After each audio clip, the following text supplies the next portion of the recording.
blanket feeling cold against your skin. Running through the chaos, letting all the sin. Temptation in a bottle, ready for the night. Craving for the thrill, it's time to ignite. Dark desires burning bright. Echoes in the dead of night. No retreat, no looking back on this heart attack.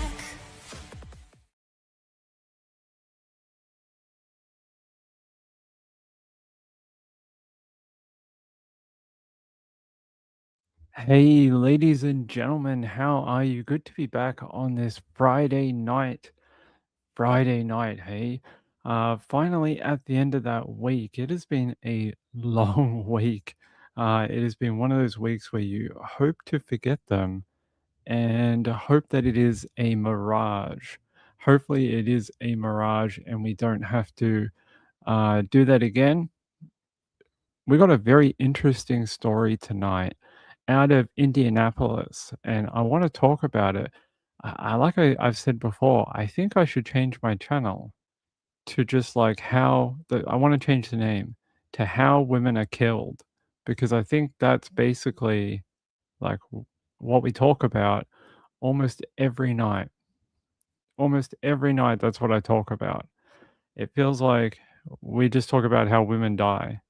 It's like, "Hey, ladies, do you wanna find out how you might be killed? Do you wanna find out how a male in your life might murder you? Tune in to Nights with Ping because he'll probably tell you about it 7 nights a week." That's how it feels. It feels and it's not funny because it's like, it just it's shocking how frequently we read stories about women of all age groups. It could be, young women, like teenagers. It could be women in their 50s, like this lady. Um, it's ridiculous. It's absolutely ridiculous. Just, I don't know what the solution is. I really don't. And, if you like true crime or you've spent enough time watching it, you have to have noticed the trend of it. You have to have noticed that like half the stories anyone ever talks about is about women being killed by romantic partners, DV violence. It's just mental. It really is. Um, so this guy, Travis Wolf, booked on a preliminary charge of murder in connection with the death of a 51-year-old woman named Kimberly Stewart. This is her photo here. Look at that pug dog. Look at that pug dog. Look at that dog. So that's her there. Very fit looking lady. Looks like she does like a lot of, CrossFit or something like that. That likes her exercise with her dog. And they're saying here, around 11 p.m. Tuesday, police found the 51-year-old woman dead in her own backyard behind her home in the 1300 block of South Lyndhurst Drive. And a neighbor said, "It's very sad that somebody got murdered." Good work, neighbor. Good work. That's very non-specific. Um, a neighbor that lives a few doors down from the victim considered Stewart a friend, and they said, "It's too close to home to have this done. It's very sad." It is, and here is your perpetrator, Mr. Squarejaw. Mr. Squarejaw almost looks like a caricature of a jock man, Mr. Squarejaw. And they're saying here that court records show at the time of the killing, Wolf, who's in the mugshot above, did have an active warrant out for his arrest dating back to last October after he was charged with unlawful weapons possession by a serious violent felon. So even dating back to last year, he was considered a serious violent felon. It's shocking, it really is. I want to tell you a bit more about how this happened. So the Indiana man charged with the murder of his girlfriend, and they're saying her body was found by a friend of hers. who tracked her ringing cell phone. So it was up to her friend who heard the cell phone going off, and that's how they found her body in the backyard of her own home. It's really sad. Uh, yeah, he almost looks like the bad guy out of every cartoon in the 70s. It's like every cartoon, they're like, draw this guy and give him like some sort of evil hat. And um, that's probably him. Yeah, it is very, very shocking to have that happen. Um, it says here the friend told the police that Stewart bought cars at auction and fixed them up for resale. He said he texted her Tuesday afternoon that he was coming by to pick up a vehicle that had sold, but he never heard back. He said he arrived at about 4:30 p.m. but saw no signs of her and her vehicle wasn't at the location. He ran some errands and went back home, then texted her again just after 10 p.m. to say he was coming by again. Stewart again didn't answer. When he arrived, he found her dog outside, a dog that was usually not allowed out on its own. He also found the back door unlocked, and Travis Wolf, the 45-year-old boyfriend, also not at the home. The friend told police that this was unusual since Wolf doesn't leave here ever. The friend then called Stewart's phone and followed the ringtone to her body between a fence and an outdoor spa in the backyard. Police arrived on the scene shortly afterwards at 11 p.m. that night. The friend further told investigators that Wolf was a psychopath maniac who had been threatening to kill people yesterday, according to court documents. Wolf frequently carried an axe and did crazy stuff in the backyard and thought everyone was out to get him. An affidavit said police were familiar with Wolf. Police later found Wolf driving a BMW that was registered to his girlfriend, the deceased woman. They found traces of blood on the passenger seat, the floorboard, and an axe on the back seat. Wolf told investigators he had argued with Stewart on Tuesday but denied killing her with an axe. Police spoke with a neighbor who provided crucial information. That witness said he was loading a car in his driveway when he heard a woman scream and saw a man he later identified as Wolf swinging a club or hammer towards the ground. He also said the man kept yelling at a dog to shut up. The witness specifically noted that the male was between the spa and the wooden fence, the same place where the police found Kimberly's body. Wolf has now been arrested on preliminary murder charges, as well as an outstanding warrant for unlawful possession of a firearm by a serious violent felon. They're saying that the prosecutor's office is now going to have to take final charging, and they are going to look at whether more charges could be applied in this particular case. We'll have to see. I don't know what else you could charge him with.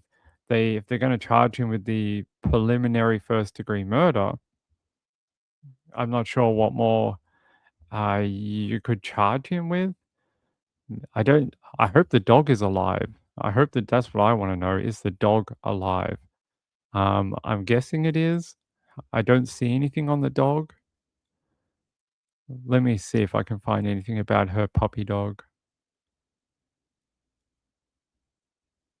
Okay. The suspect is now being held without bond at Marion County Jail pending the filing of formal charges by the prosecutor's office, but nothing about the dog, unfortunately. I hope it's okay. I'm just going to do a quick Googling and see if we can find it.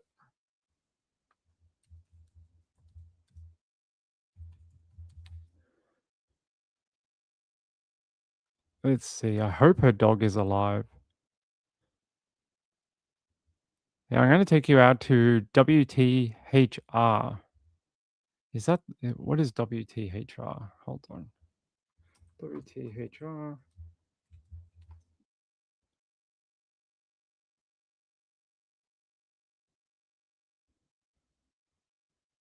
Okay, sure.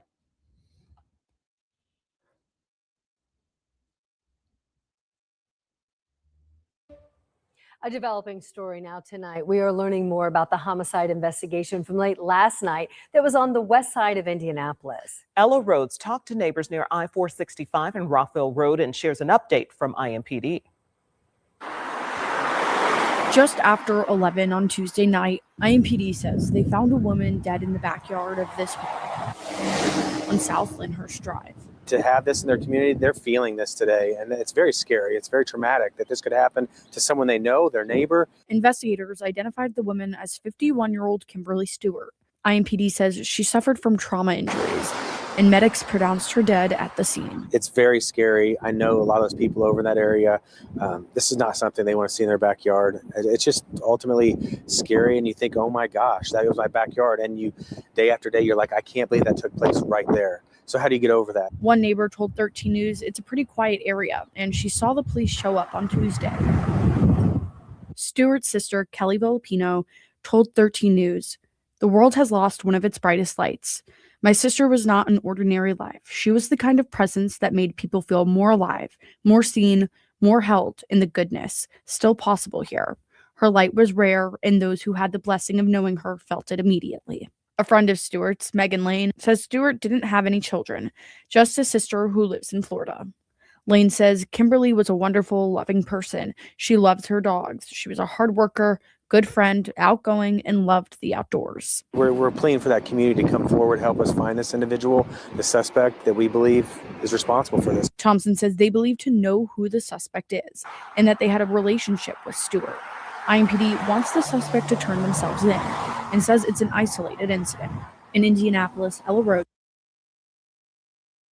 Well, now we know that they do have him, and he has been put into custody. He's at the Marion County Detention Facility, being held without bond.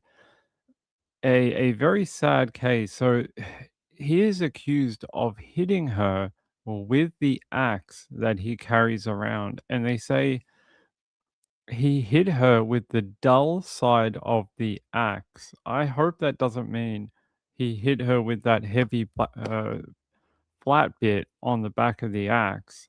That I can't imagine how, how dangerous, or well, not dangerous, but how brutal the injuries might have been.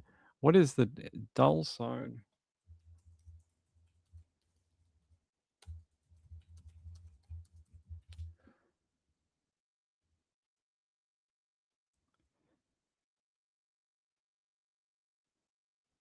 I'm hoping it's not this back, like the back bit. When I think of that word, that's what I would think.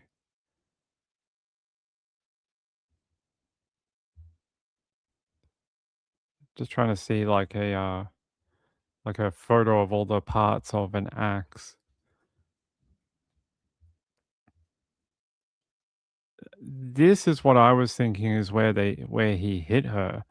They all have different names, but I would have thought this is where they're saying the dull side of the axe. Well, this is not dull. This would be sharpened, right? So I would have to think it's this flat bit here, or the top bit or something. But either way, very terrible. Hey guys, how are you? Espion said the guy that found her said the dog was out when normally he wouldn't be allowed outside, so the dog is probably okay. I hope so. So many times we hear in these stories where someone is killed, they don't just kill like the person they want to kill. They also kill their animal. Like we've read heaps of stories where they're like, "Oh, they found the body and they found the dog, or they found the body and they found the cat." So I'm glad her dog is most likely okay. It looks like he hit the telephone pole. All right. Look, I feel very sorry for her family that they have to go through this. It sounds like she lived a very interesting life. I don't know if I've ever heard of the type of job that she did. Did they say that she fixed up cars and sold them? That's pretty cool. But according to a affidavit that I have in front of me, according to the probable cause affidavit, the couple got into it, like into an argument that day, the day she died, which was not uncommon for them. In fact, the previous day they had argued about a water pump Wolf had installed in a BMW, according to a friend. On Monday, Wolf was threatening to kill people. The friend described him as a psychopath maniac. Wolf would allegedly yell at neighbors and believe people were out to get him. Moreover, he did crazy stuff in the backyard and was known to carry around an axe. The friend who was the one who reportedly discovered Stewart's body, the two of them had known each other for over 10 years and would sell vehicles together. So, yeah, that's what she did. On Tuesday afternoon, like we said, he texted her about a vehicle that they were going to sell. The friend arrived at her home at 4:30 p.m. but did not see her.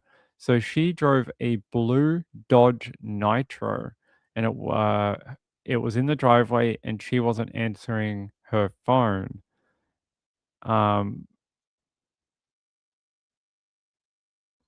so she also worked as at UPS as an overnight shift manager. So she did 2 jobs. She used to fix up these cars, and she worked an overnight shift, and he was saying, the friend, she often slept during the day, so it was not unusual for him to sort of try and get in touch with her, and she wouldn't be awake. He's saying what triggered it for him was like what we're talking about before, the dog being outside, because he's like, "Well, if the dog's out there, why is she not around?" Because that dog is normally, you know, with her. He said the dog was going crazy towards the garage and the home's back door was unusually locked. As the friend approached the garage, he found that no one was there, which was strange because Travis doesn't leave here ever. Um, the friend dialed her phone and heard a ring. And the court document says, as he followed the tone, he saw her lying between a wooden fence and an outdoor spa. She was stiff and cool to the touch, according to the friend. Imagine being that friend and having to find her like that. Um, Authorities said that she had died at the scene before police arrived. An autopsy found that she died from blunt force trauma. Brutal, really brutal. So the the IMPD are saying if it wasn't for community members like the friend and like the neighbor who was a direct witness to their argument when she died, the case may have taken longer to be solved. So a very quick ending, and it was the public and friends who helped solve the murder of Kimberly. What a terrible story. Chipmunk said a lot of DV with that guy. Sort of sounds like it, right? Marilyn says, windy here in Northeast Ohio. You guys got another winter storm? Another one? Chipmunk said, I feel bad for the friend. Glad they got the guy, though. I know. I feel like that friend's going to need a lot of counseling. Imagine being that. Imagine being like that. Imagine having to go to their home and then I don't even know how you process that in your mind that you went to the home, you followed the ringing phone, and then you found her body. I mean, I'm sure there's plenty of people around the world who have found, someone deceased. I still don't think it makes it any easier to know that you're not alone out there, but I don't know. I feel very sorry for that friend. They have to live with that image for the rest of their life of finding like their friend of 10 years dead between a spa and a fence. Pretty horrific. Um, I'm going to see if I can find the court documents very quickly. I just want to have a look at them. So, what's his full name? Just Travis Wolf, apparently. Okay. Let's see.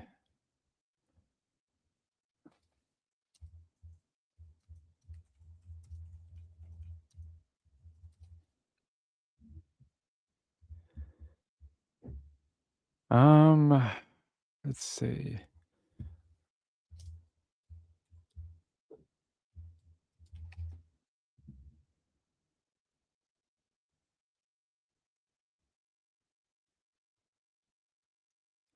I don't see it publicly available on the court website. I'm not sure how the media got it. Maybe they got it from the law clerk, but I don't see a publicly available copy. That's a shame. I wanted to have a look at it, but that's okay. SB1 said we had high winds in Montana too, took a roof off a school. It might be like a derecho. Is that what you guys are having? A derecho event? Let's have a look.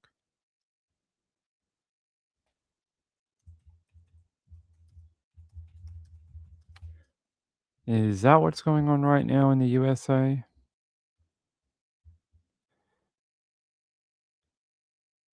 I don't see a derecho event. Okay, there is a there is a severe weather alert, but it's not for a derecho.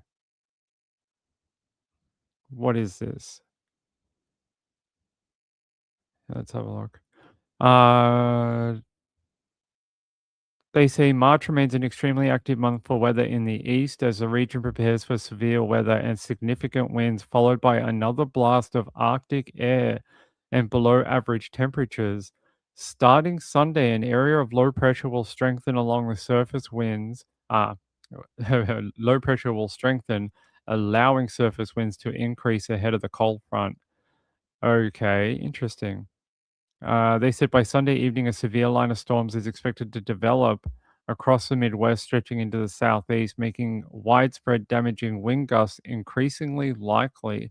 A level 3 out of 5 severe weather threat is in place for parts of Illinois, Indiana, Kentucky, Missouri, Tennessee, Arkansas, Louisiana, Mississippi, and Alabama. The level 3 risk covers nearly 18 million Americans. 18 million Americas. That's a lot of Americas.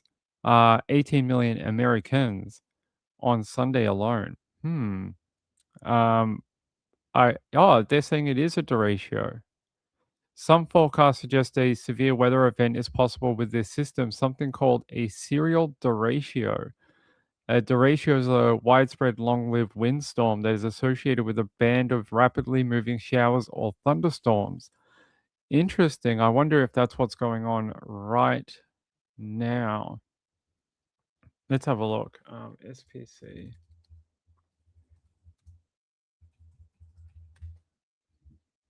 Let me see if I can have a look at the current radar.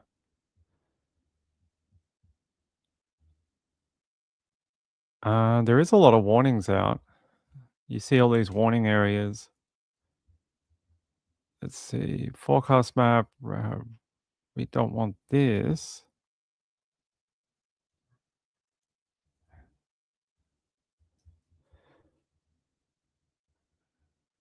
I don't see a derecho here.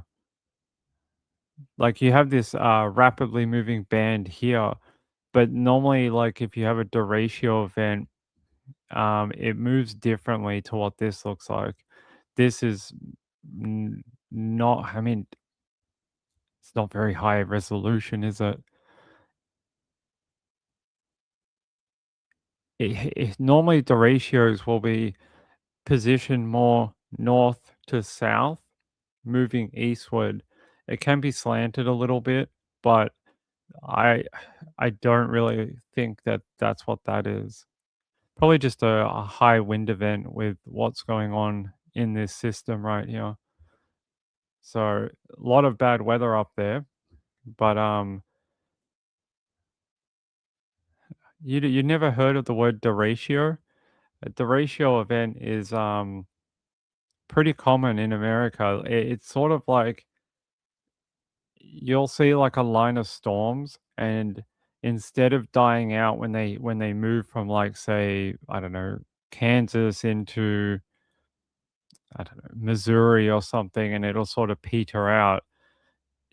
The ratio events sort of continue picking up speed, and because they got so much wind in front of them, the storm line almost acts as like a wave, and as it keeps moving, it keeps its speed up. So they move super fast. Like they can cover states in a few days. Like in a few days, it can move from like um, the sort of the plains and go all the way to the East Coast, like in a day or two. And they fly. And as they're moving, because they're so quick, that wind gets picked up in front of it and then gets battered down in front of it, and it keeps blasting forward. So you end up with this very high wind event. Can look like tornado damage in a way. A lot of people mistake it as a tornado, but it's not. It's what we would consider like straight line winds, because the winds are coming from one direction, and you don't get that spiral damage pattern that you do with a tornado. But it can produce like really, really severe damage. Like here, I'll show you this grain silo. Like it took out this grain silo. Like a lot of people would go, that's like, oh, it's a tornado damage, but it's not. It's from a derecho. And they can be just as damaging and just as scary too when they hit, because it can feel like you're getting like 120 miles per hour winds buffet your area for like long periods of time until it passes through. So it'll pass fairly quickly through your area, but for that 3 to 5 minutes, it's very frightening. So, Espion said Bozeman, where I live, no longer has the winds. It's probably moved. I wonder if we can get a higher resolution. USA radar. Oh, what are we doing? We can go to here.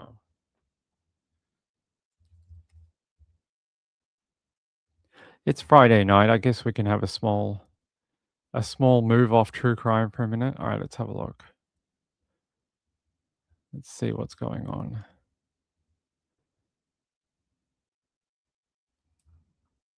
So there's your wins. It looks like you've got looks like you've got two separate things going on, at least right now. As you can see, the Dakotas still have a little bit going on through here, but not as high speed as it was before. You're looking at like moving north like 10 miles per hour. I think we're in miles per hour, and it's not that severe. But if you move through like Wyoming right now, they got some pretty good wind speeds right now. You're up to like 20 in the mid 20s, 26 even through here. So there is some. Let's go here. Then you get here. I think this looks like where you're getting a lot of the strongest winds right now throughout Michigan. If you ask me what this other state is, I'm probably not going to know. Pennsylvania, New York. So all through a little bit in Ohio. If you're in the north part near Cleveland, just on the outskirts here, you're getting, look at this, high speed wind. Let's see if we can move to the radar quickly. Oh, we have to, is now available under satellite. Open the satellite layer to access radar. Okay.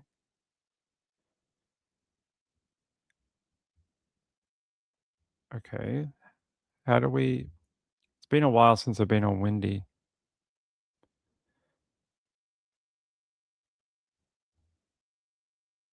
No. Windy Premium. So, okay, they want us to pay for it. Bastards. Bastards. Let's have a look. We'll just go to the satellite. Yeah. So if you're in those areas, I think that's probably where the majority of it is right now. Yeah. Let's move our little stick. So you're looking at like 30. Well, we don't want knots. Can we? No.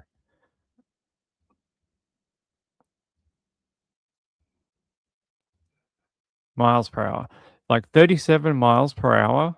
I mean, it's not, you're not looking at like extreme winds.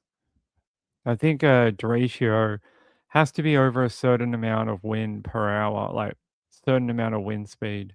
So it doesn't look like you're getting a derecho right now. But 43 miles per hour winds if you're in, is that Michigan?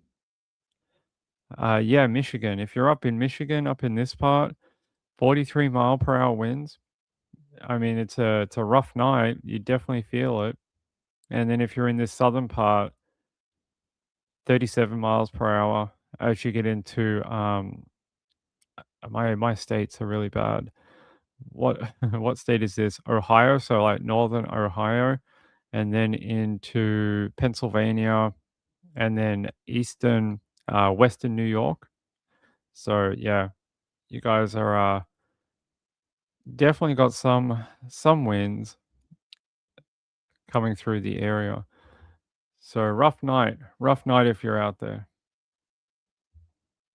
Hey Texas, how are you? Kim said, are they biased against Australian or just paying? I think they just want everyone to pay. I think that's what it is. Kelly said, cold front moving through for upper states, record temps for us here in the western states. Is it? Temperature? Yeah, very cold up here. Let's have a look. Oh yeah, wow. Look at if you're in Phoenix, California. Oh, it is. You guys are having a hot day. Looks like 27 degrees in winter.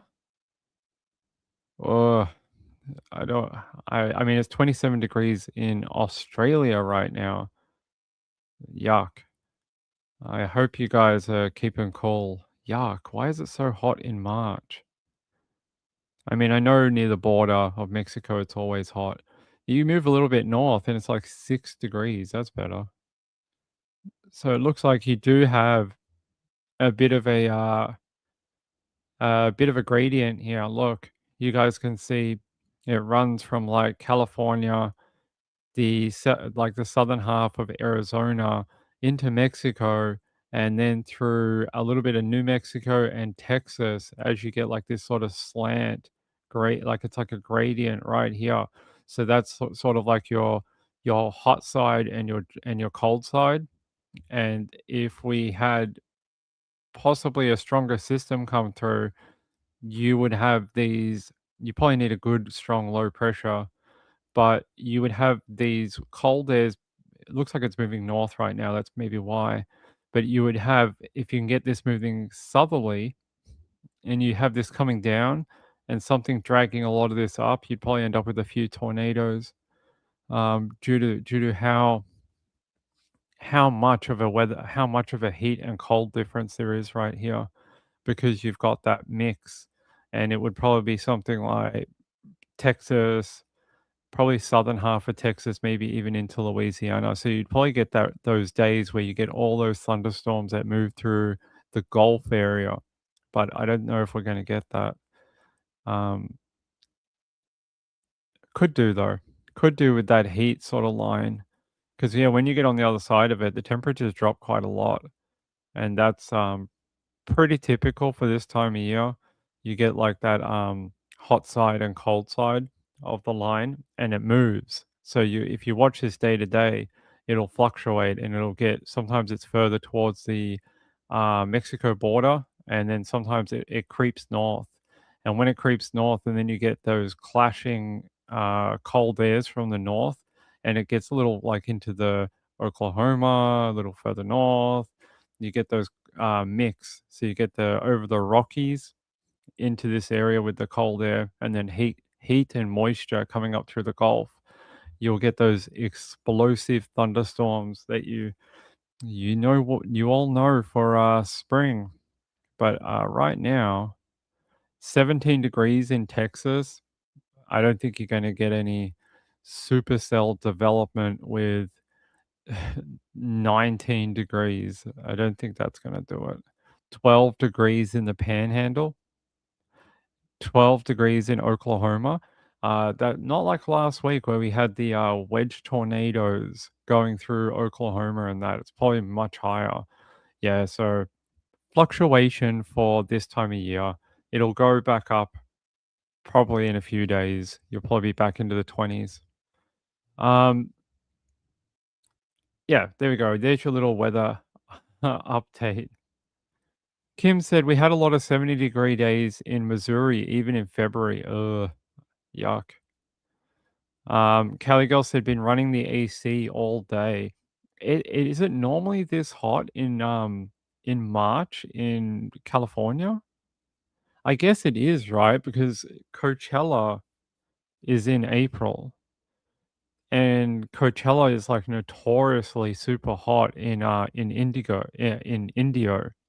Like it's notoriously super hot, and it's always like, very dusty and dry, and there's a lot of water issues and a lot of people getting dehydrated and collapsing. So I guess, yeah, it probably is pretty typical for this time of year. Poor people in California.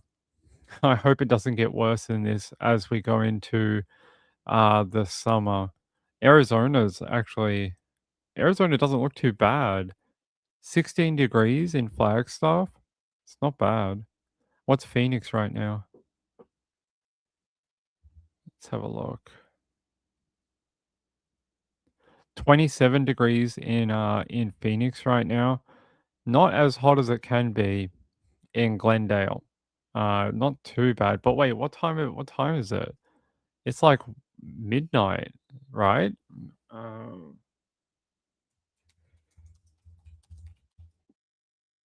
It's 9:38 p.m. in Arizona. That's still pretty freaking hot for 10 o'clock at night.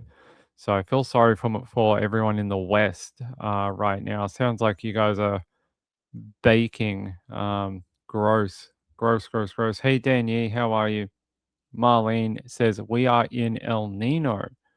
Are you in a El Nino? I think we're in a La Nina down here. El Nino cycle declared USA. What? That's not a real word. Hold on. I don't know what I typed. It says Eki Nubi Exapti Dekarka. That's not even a real thing.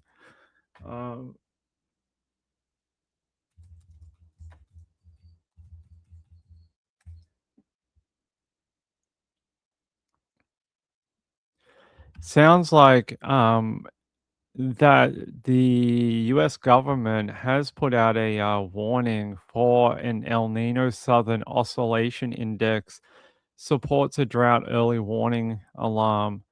Let's have a look. Yeah, so it sounds like that they use this Oceanic Nino Index, which is it's a bit of water where they actually there's different sections of it, and depending on what the water temperature does, whether it's plus or minus a certain degrees, tells you whether it's going to be a La Nina or a El Nino. They're saying here the ONI is calculated as the rolling 3-month average sea surface temperature from average anomaly in the east central tropical Pacific Ocean. The warmer than average phase of the ENSO is called El Nino. The cooler than average phase is called La Nina, and near average is called neutral. And they're saying in February 2026, NOAA's Climate Prediction Center adopted the relative Oceanic Nino Index to be better characterized in past, present, and future. Okay, yeah. Just tell us what it is right now.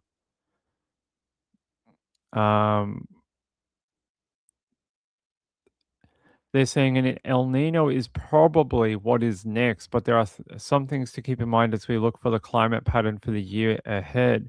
The Pacific Ocean temperature measurements hint at a pattern shift. Over the past month, there has been increasingly warmer than normal temperatures, which is consistent with the potential development of El Nino later in the year. In a typical year, easterly trade winds drag the surface layer of warm water away from Southern America, leading to colder water from the deep in the ocean to rise to the surface, upwelling. During a developing El Nino, these trade winds weaken, upwelling slows, and this allows warmer than normal water to build up in the East Pacific along the equator. And they're saying that is what is happening right now. That is bad news for everyone, including Australia. If we go into El Nino for the Australian summer next year, it would be really bad. There would probably be a lot of drought, a lot of fire, a lot of bushfires, that type of thing. Not good. So I know for the last few years we've been sort of stuck in a Australia has we've been stuck in a La Nina to neutral cycle. So I think it's since like 2019 or something. We've been for some reason constantly in either neutral or La Nina, and we haven't had a strong El Nino in a really long time. So probably pretty to be expected that we'd go back to what is typical, which is um, an El Nino. They're saying here right now 80% of models cross the El Nino threshold by early fall. Just under 20% of the models remain neutral, and a very small minority of the forecasts show a weak La Nina pattern. So it doesn't seem like we are going to get a La Nina. It seems like at least according to the probabilities model, a El Nino is on the horizon. It looks like the 80% certainty. I mean, that's pretty strong guidance. So, it sounds like you guys will have a pretty hot summer. Um, hey, Woman of Steel, how are you? Where's Nancy? I don't know where Nancy is. I don't know where Nancy Guthrie. I no, that forecast was for you guys. That forecast was for America. That's not for Australia. That's a forecast for the US. Um, so that's from your government. That's from the National Weather Service and NOAA. So this was for you guys. This was these are all these anomalies and that's for you guys. So it sounds like you are all going to have this is your like 90-day precipitation percentiles, and you can see this is between the 12th of the 1st 25, I mean 1st of the 12th 25, so December 1st, and then the 28th of Feb 26, and you can see the precip percentile here only sort of in some parts of Northern Carolina and then into Seattle and further north. And then all through the northern portions of America, they are above average. And then as you move south, you see like big parts here devoid of good rainfall precipitation percentile. Like it's very low. You're talking like 0 to 2 to 5% in a lot of places. Some places 30. You get some white areas throughout here, but a lot of places devoid of good rainfall, saying it's quite dry. So there you go. There's your like sort of weather update. SPR said, time to stock up on your preps, especially water and cooling methods. I hope so. I hope you guys are going to be okay. Nana Lana, hey my friend, good to see you. Kelly says, Ping, you would make a great weatherman. Are you saying I would make a great weatherman better than a true crime person? Are you saying I should quit true crime and go back to weather? Because that's what I used to do. I used to do weather before I came and did true crime. Lynn D said Spanish word Nino is called tilde in English. Kenyan. Pronounce Kenyan Niño. Yeah, I don't know, but that's what the pronunciation is how it is pronounced here. Why they pronounce it that way, I don't know. But that's the way we've like here.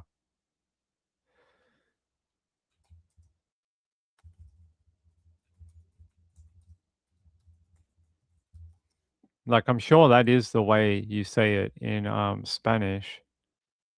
Let's go here.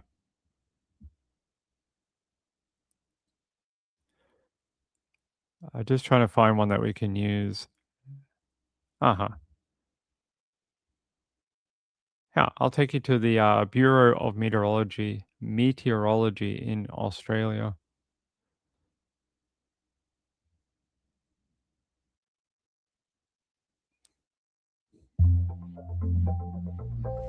Australia's highly variable climate is influenced by the broad patterns in the oceans around it and the atmosphere above it. Some of these patterns are not only more obvious than others, but also predictable. We call these our climate drivers. One of our strongest climate drivers is the El Niño Southern Oscillation, or ENSO. ENSO is a natural cycle in Pacific Ocean temperatures, winds, and cloud. This influences climate right around the globe. In Australia, ENSO is often behind our climate extremes, from devastating floods to searing droughts. ENSO naturally swings between three key phases: La Niña, neutral, and El Niño. A typical ENSO phase starts in the first half of the year and lasts until the following autumn. Sometimes we can get the same phase for 2 or more years in a row.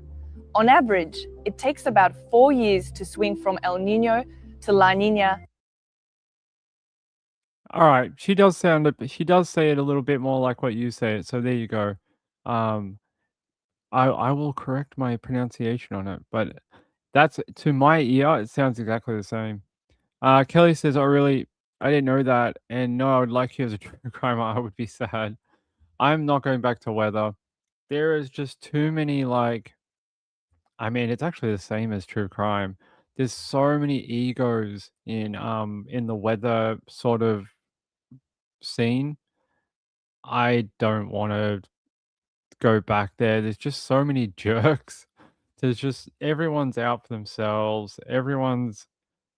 They got egos bigger than the friggin' Empire State Building, and it's more catty than there's just so much bitchiness, and everyone's the super, the next Reed Timmer, and I just I just don't have time for it. I hate that kind of stuff, and I hate the kind of like infighting. And look, watch this. I'll show you something.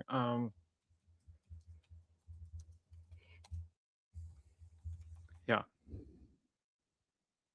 Just a couple of weeks ago, there was a story in the Daily Mail down here about two jerk offs that are here, Higgins and who's the other loser? I don't know. Higgins is the Queensland guy, and then there's another Queensland guy, this guy here, David Taylor, fighting about who's the super forecaster guy in the world. And um, I just, you know, I just don't care. Like, it's just like, look, Brisbane weather versus Higgins weather. And they did this whole article about how the both of them are fighting over who has the correct forecast and who gets it right more than others. And it's like, just do your work and shut up. Like, stop. Just stop. It's just like, no one cares. Neither of you are like official working for like, the Bureau of Meteorology or anything. Just stop. Like, you both run Facebook pages. Like, calm down. It's just gets too mental. Like, I just don't have time for it. I just don't want to deal with it. That's why I left the weather community, because like while I know a lot of people there, have a lot of great friends there that I really love, um it's just full of giant egos. And it's just like I don't want to do that. I just don't have time for it. It's just boring to me. Um well, look, I hope you all don't end up in a El Nino. I hope that doesn't end up being what you guys get, because that normally means bad news, drought. It means probably California will end up going back into a drought cycle, which means um, so you guys will end up probably getting a lot more of those muds. Like, so when California gets dry, you end up getting all those mudslides when it rains. So it'll rain up in the mountains, and it'll flood all of like downtown and on the highways, because you get all these mudslides that come down because it was so dry and there's so much drought. So I hope that doesn't happen again. And then you get the raging fires that go through all of the West. Like we had a couple of years ago, we had that bad fire in LA. I don't want to see LA burn again. I don't think anyone wants to see that. Um, Taz said, "Who knew weather was such a big thing?" Oh, guys, I could tell you stories. I'm serious. The stories I know about the people in the weather business, very famous people that you guys would all know, like household names. The things I could tell you that I'm not going to do that. I'm not that petty. Marlene said Lake Mead is very low and they are finding bodies again. Are they really? Let's have a look. I remember a couple of years ago we covered it on this channel when the water level dropped. They found like a body in a barrel and found like all these other type of human remains out there. Let's see, is there more? Um, I s- I don't see anything. I don't see anything recent. Maybe this summer it'll happen again. But they are saying Lake Mead hit a record low. They are also saying last year that they don't have a match yet to the guy that was found in the barrel, that they are still working on it. That would be very interesting to find out who was in that barrel. Here's that photo if you guys remember. When the Lake Mead really dried out, they found this barrel that had a body in it, very like uh, a Las Vegas mob, from the 50s or something. Very very very crime family type thing. Let's see. Yeah, there's the composite they did of the guy, and they said like that could be him. I wonder if there's the clothing too. I wonder what year that might be. Idle Time, and then the shoes. Any idea when does anyone know what decade these shoes might be from?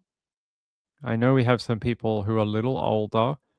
Do you remember what decade these might be? When they might be from?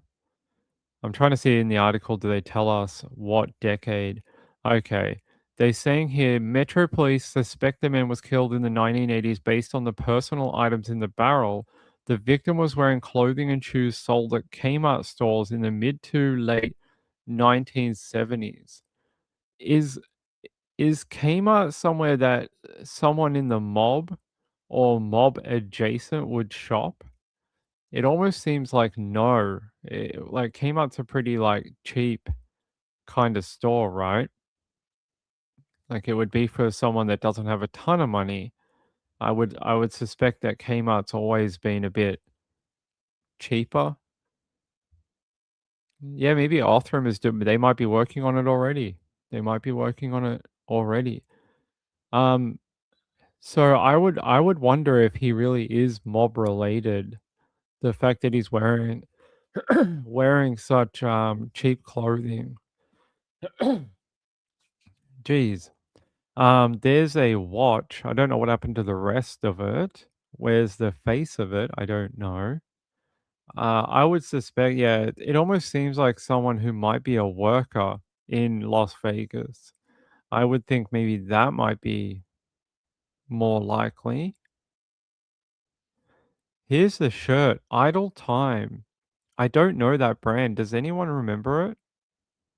Does anyone know this brand, Idle Time? 100% polyester. Ugh. In Las Vegas, 100% polyester. You are asking to get some sort of like fungal infection from freaking sweating so much. That is confusing. 100% polyester shirt while in one of the hottest cities in America. That guy was asking for an infection. Let's see. Yeah, I'm confused about the clothing and how someone like this would end up in a barrel. Almost like, could they have owed money? Like, someone who like a gambler who borrowed money from the mob and then didn't pay it back. Maybe they would have killed him for it, like if it was a lot of money. That might be someone who might wear clothes like that. Not that there's anything wrong with Kmart clothes, but Kim said, "'Cause they take a licking and keep on ticking." Maybe. Danny said, "We ain't Walmart shoppers, Ping." That is true. I don't believe you are. Kelly said, "I looked it up on eBay, some shirts by Idle Time." Uh, let's have a look. Idle Time polyester. Idle Time polyester shirt.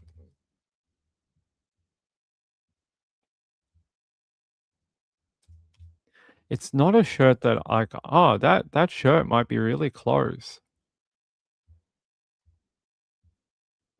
Oh, hey, check this out. Is this the actual shirt? It's very close. It might be a later version of it though, because this one says 100% polyester, but it was made in Indonesia. Has a very similar idle time tag on it, but it's made in Indonesia, which tells me they moved their manufacturing at some point. The other one that we saw was made in Korea. So I would suspect that these are possibly from a different, very similar, but from a different time period. Very similar shirt though. Very, very similar. Same type of button up sort of polo-ish type shirt. Fossil's mum said size 2X. He was a larger guy. That is true. Did it say 2XL? Ping wears a 2XL. Actually, not on a shirt though. I don't. On a shirt, I wear a large. And I'm a pretty thin guy. But I am tall. 2X, yeah. So he would be 2XL in a button-up shirt. It would be a fairly big guy. Fairly big dude. Probably over 200 pounds is a man that would have to wear a 2XL shirt, is what I would think. Interesting. He should borrowed clothes. It is interesting though. That shirt is very, very similar. That idle time. So let me Google it. Idle time polyester shirt.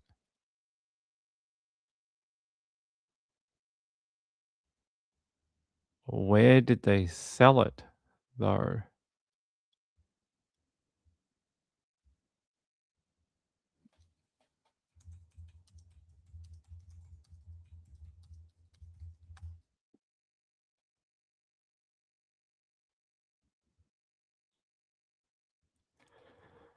Apparently, the original vintage brand, known for its iconic polyester knit shirts and loungewear, was typically sold through department stores in the 70s and 80s. Idle Time was a common house or mid-tier brand found in regional and national department stores in North America and occasionally in Australia. In Australia too. So mostly from department stores. Okay, that's not really Kmart then, is it? Is Kmart a department store? It's not, right? That's more like Barney's and that type of thing. Let's see. Yeah, so it was a brand from the 70s and 80s. It's not around anymore. And it was considered loungewear. Loungewear. So uh, interesting that it was also sold in Australia. But apparently Macy's was one of the places that sold, yeah, Macy's, JC Penney. Apparently that's what they're saying. Kmart fall apart, my kid's motto. You know, the thing I've noticed with Kmart type gear, it's good if you need something just now. Like if you need something for tomorrow and you're only going to wear it once, Like, say you have to go to, like, I don't know, a funeral or something like that, you need a black shirt. Yeah, it'll work. But if you want something that's gonna, like, last any period of time and keep its shape and actually be wearable 3 years from now, you're better off spending the other 20, $30 and actually buying something that's, like, of a good quality, good stitching from a good brand. You'll get more wear out of a good brand than you will, unfortunately, out of Kmart stuff. Kmart stuff just it loses its shape.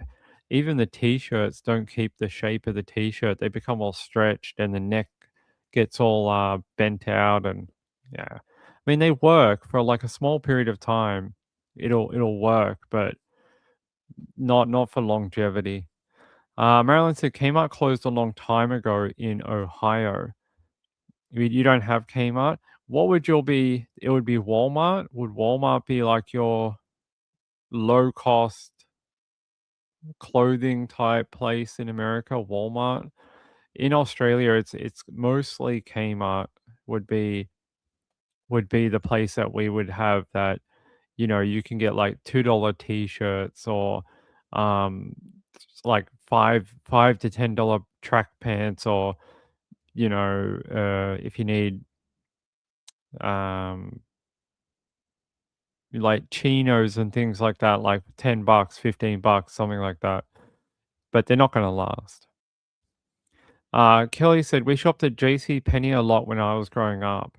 Interesting. Betsy said, I bought my toddler's play shorts from there. You did? That's cute. Walmart is Woolworths. Walmart is like Woolworths in Australia, but Walmart sells clothing and stuff, right? Danny says, is there Kmart in Australia? Yes. So Kmart is still a thing here in Australia. It's actually quite a really large store here. Here. It has a very similar logo to the one in America, not exactly the same. It's slightly different. But if I show you the logo, you'd be like, "Oh yeah, it sort of looks like the one that we had." But apparently they had no affiliation with each other. They were just two separate places called Kmart. Um, I can't log into anything because my account's logged in there. So I don't want to give, and it says where I live and stuff like that. But like, here, like cotton knit pants for ladies, like $9, that type of thing. Here, I'll show you like an example. Like this type of thing, like cotton sleep pants or something for girls, like $9. But how long would you get out of it? Probably not very long. So yeah, it's still here. They sell homewares, clothing, electronics, like some electronics, stuff like that. They do like photo printing, things like that. Kelly says, does anyone remember Venture? Venture? I don't know that one. That's not one I'm not sure. Blue light special. That is true. SP1 said Walmart is a huge box store, everything under the sun, clothing, toys, even guns and fishing. I would say Kmart is sort of like Kmart here. Walmart is sort of like Kmart, but Kmart doesn't sell food. They don't sell any food items anymore. They used to, about 20 years ago, they used to sell some food items, but they don't anymore. All right. So, hey, I hope there's no more bodies that are found in Las Vegas anytime soon, especially with the drought. But I'm not seeing any new ones. Huh. Remember a year ago there was a YouTuber who shot and killed a couple on the strip? Apparently he's been in court. I didn't know this, but yeah. A YouTuber who shot and killed a couple on the Las Vegas Strip during a live stream panicked in the aftermath and acted in self-defense after a previous beating. And they're saying here he was requesting to be let out on bail for $100,000. Do you guys remember this? There was a video that went around last year of him pulling a gun on his YouTube rival and shot and killed them. It was a really crazy video. You sort of see them both. So you see his camera walking towards them and their live stream looking towards the other direction. And you can see it all take place on both live streams. Really brutal video. What is he asking for here?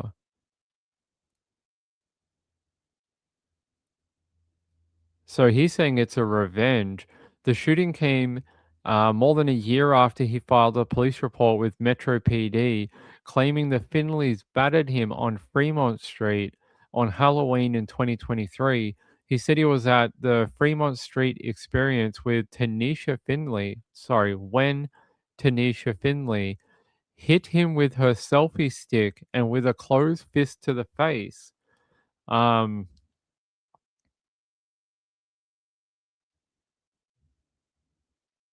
Guys, give me a second. Give me 1 second.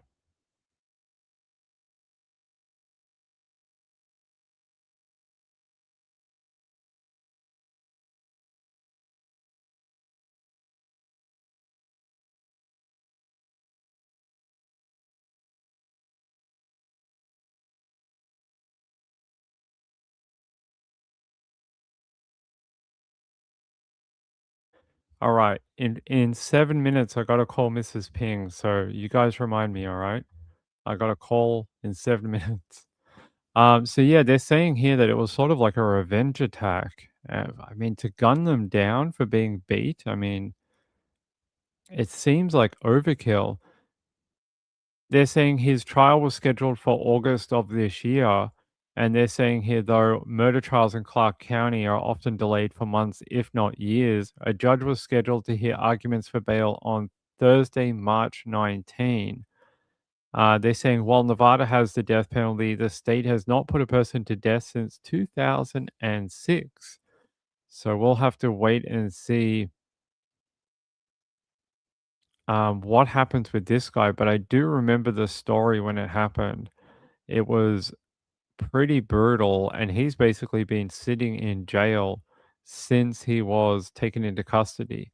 Yeah, let me see if I can find a little update video for you. I'm surprised there hasn't been one.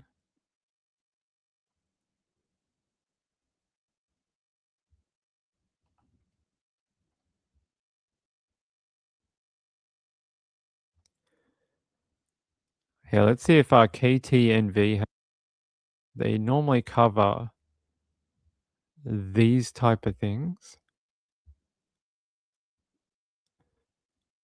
No, they don't have an update for it, but if he ends up going to trial, we may cover it and have a look at it. But I imagine that a beef between two YouTubers ended up in a murder. I don't know. Do you guys reckon he's going to get out on $100,000 bail for killing two people? It's pretty rare that someone on a double homicide charge would get out on 100 grand bail, even if he tries to paint it as self defense. I would think that he might be barking up the wrong tree. So we'll have to wait and see what happens with him. But it's very slow moving through the court system, right? Extremely slow. All right, you guys don't know the case? Really? Okay, here, I'll show. I'll take you back to when it happened. So you can get a sort of catch up.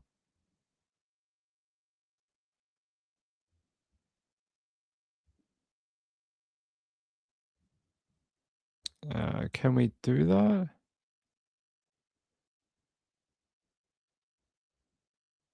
Yeah, maybe this one.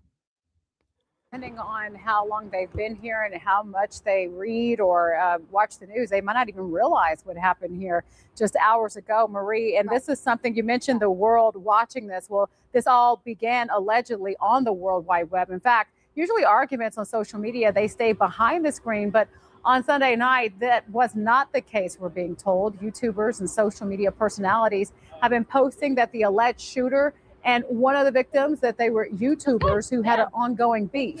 News 3's Tiffany Lane has been digging into posts to see what may have led up to this deadly incident. LaToya, the shooting was seen on live stream. Both the alleged shooter and victim each had a couple thousand followers on YouTube, many of which were watching their live streams when this shooting happened, they tell me. And from what some of them say, the issues between the two go back for quite some time now, but they never expected it would get to this.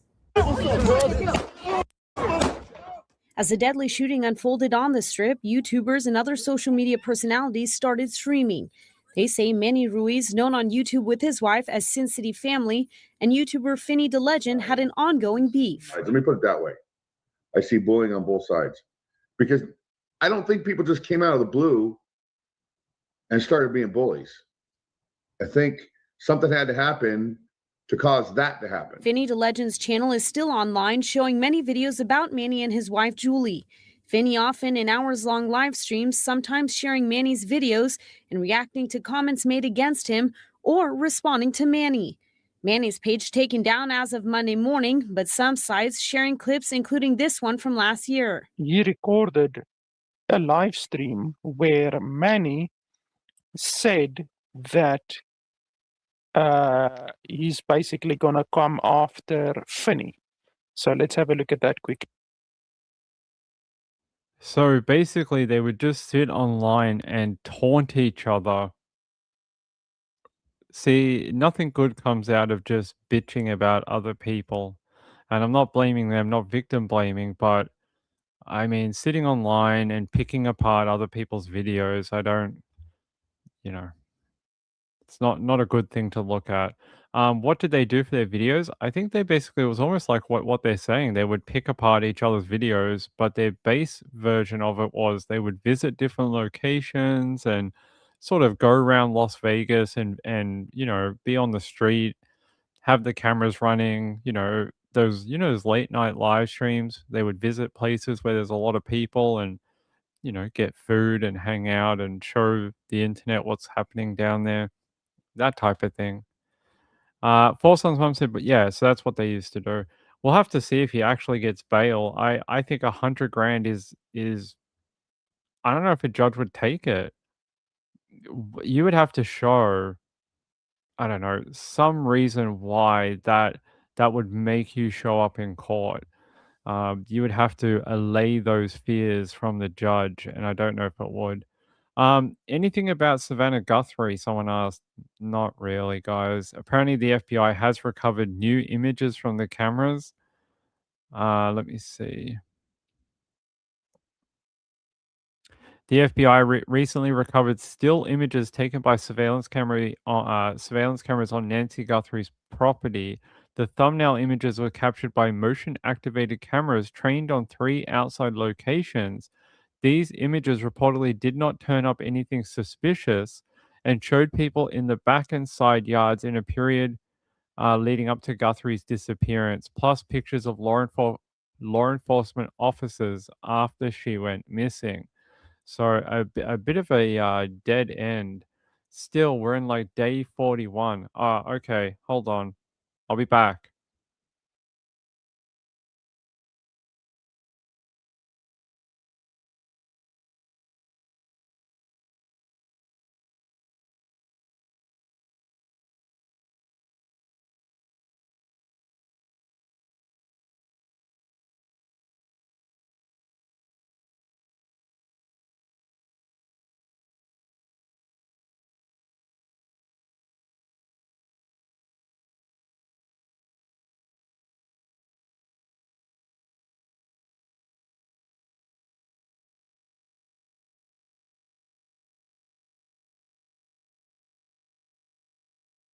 Okay.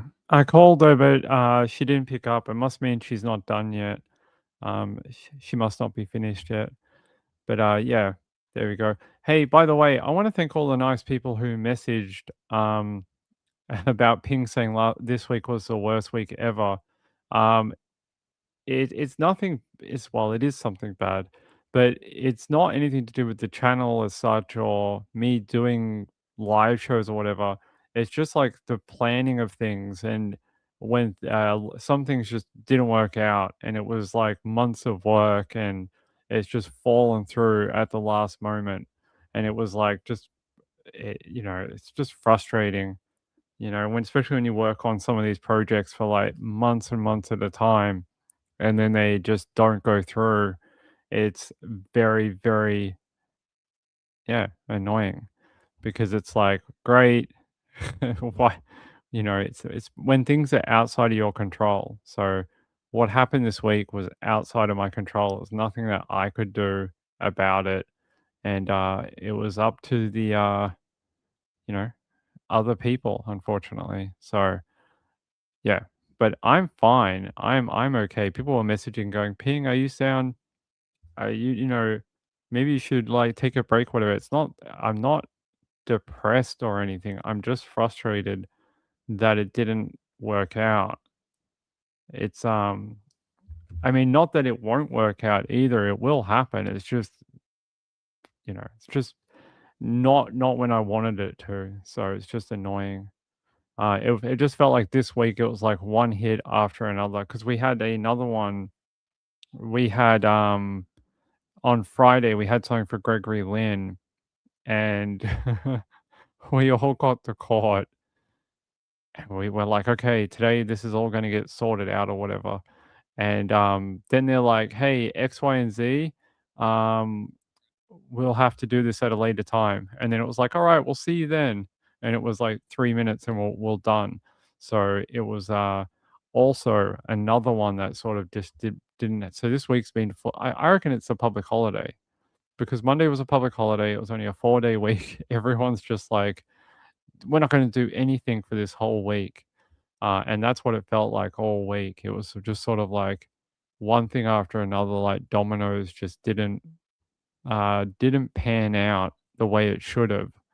So yeah, it was just frustrating, a bit frustrating. So yeah, I'm fine.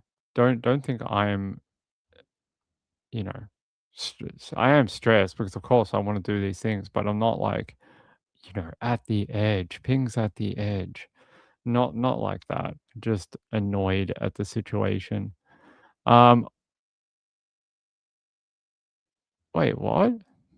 Hey, that girl we were talking about, I just got an alert saying that girl, Madison Fields, has been found. You remember we spoke about Madison Fields just last night? Apparently she's been located. Been located safely. This only happened like a couple of hours ago. Hey, I like that. Oh, I'm so glad they found her. This is WLWT News 5, leading the way with breaking news. And breaking tonight, the FBI says a Coleraine teenager, Madison Fields, is safe 1 month after she disappeared, and we haven't heard anything from her since. Thanks for joining us here at 5 o'clock. I'm Cherie Palello. I'm Mike Dardis. What a saga it has been. The news coming on the day. A New York State man who had previous interactions with her faced a federal judge in Cincinnati. The FBI found this 16-year-old girl at a hotel down in Florida, arresting someone from Tennessee in a parking lot right there as well. We're leading the way tonight with team coverage on the complex investigation. Let's begin with WLWT News 5's Karen Johnson. Karen?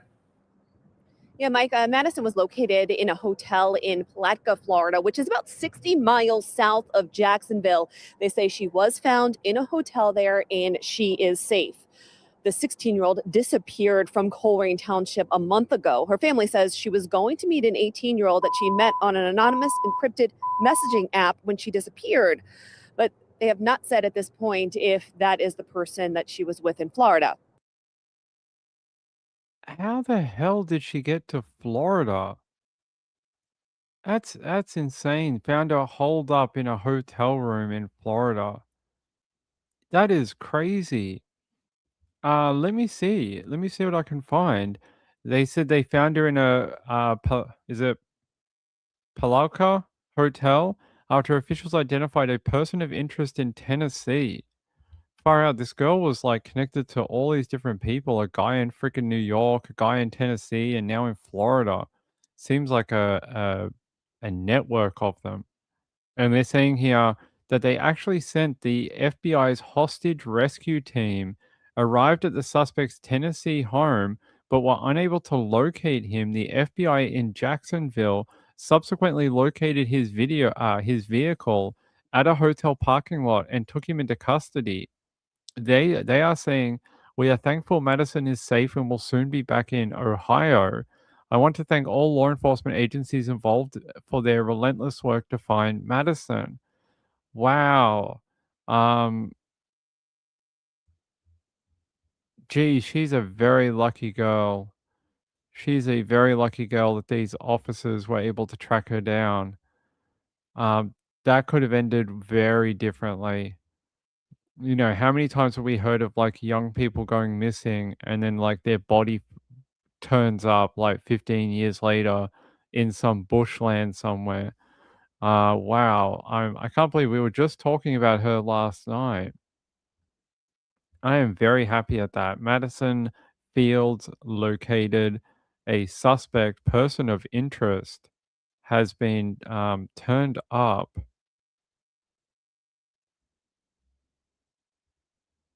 I want to see, do we have a name of the guy?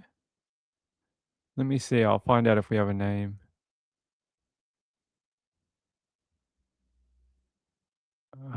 Suspect.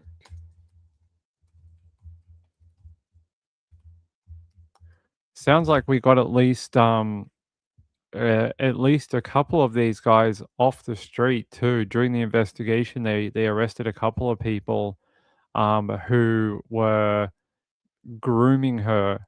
So that is good that they're off the street too. No further information on who the guy is that they arrested in Jacksonville, Florida. No ID on him as of yet. That is really good news though. She can go home to Ohio. I don't know whether there'll be a difference in her home life. Doesn't sound like home was a good time for her with her family living in a hotel. Yeah, it says here it's unclear if the suspect is connected at all to the New York man previously indicted for his connection to Fields. That's the guy that we saw in court the other day. Police said they'll release more details on the suspect's charges in the near future. So right now they're not willing to put any more information out, but the authorities did, through the FBI, put out a press release. This only happened in the last few hours. That's good news. Hey, I like when we get I'm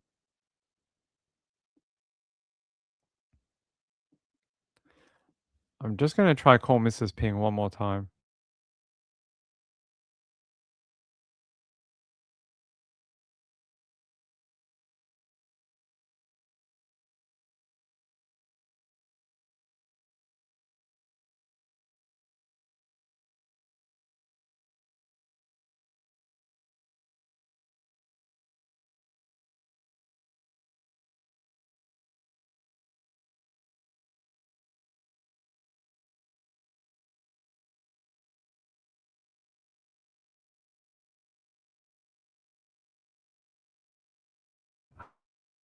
She's not picking up, so she must be still in her appointment. I'll keep an eye on my phone. So they're saying here the FBI Cincinnati and the Coleraine PD, the Ohio Bureau of Criminal Investigation today announced that the missing teenager had been safely located and rescued in Florida. Teen had been missing since mid-February. They're saying, "We're thankful Madison is safe and will soon be back in Ohio. I want to thank all law enforcement agencies involved for their relentless work to find Madison." That is truly a miracle to track her down. It really is. I mean, I can think of 1,000 really awful scenarios that could have happened. You know what I mean? Like, she was already with one guy that had been sexually manipulating her, and now there's another guy that's actually from Tennessee but ended up in Florida. You know, they could have moved her around the country for years and no one would have tracked it down. So I'm, I'm happy she's home. Maybe things have to be looked at about why she was committing this type of lifestyle, like wanting to run away from home, that type of thing. Maybe they got to have a look at that so that she doesn't want to partake in this type of activity in the future. Yeah, let's see. A teenager missing from Coleraine for a month has been found safe in Florida. As Brady Williams reports, the FBI announced that 16-year-old Madison Fields was located earlier today. A month ago, we met with Madison Fields' father at this Kroger, where he was distributing flyers in hopes that someone nearby had seen her. She was found hundreds of miles away, and now 2 men have been arrested in connection with her disappearance. Something's wrong. This was Madison Fields' father just days after she went missing on Friday the 13th in February. A week after he had last seen her, the Ohio Attorney General designated her an endangered missing teen. As her dad organized a 4th search party, he told us his daughter had been in contact with someone. She was on an app called Sessions, texting some guy, and then just go meet some guy named Josh, who was 18, and then that's when she walked off camera. Haven't seen her since. Another week later, this man, Kyle Lawrence of Buffalo, New York, was arrested after officials say he drove hundreds of miles in a blizzard to take her to a hotel room with the intention of having sex with her. Police say he had contacted her through Snapchat, and though he was in custody, Madison was still missing. Maddie, your family loves you, and nobody's mad at you. Please come home. March 13th, the FBI announced that Madison Fields was found in Florida. They say they identified a suspect living in Tennessee, then identified a hotel near Jacksonville where they believe he was staying. Madison was found safe in that hotel, which family friends say is an incredible relief. Just a lot of emotion. I've literally been in tears because it's just such, like I said, a very scary situation, and we're so lucky that she was found okay.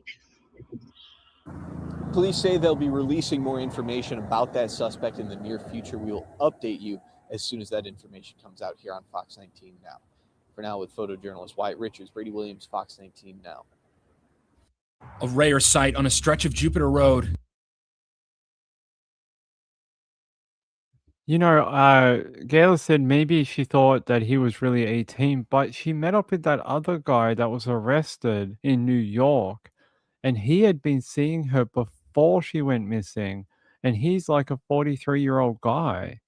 And she had been having sexual relations with him, whether it's illegal or not. That's what was occurring. So,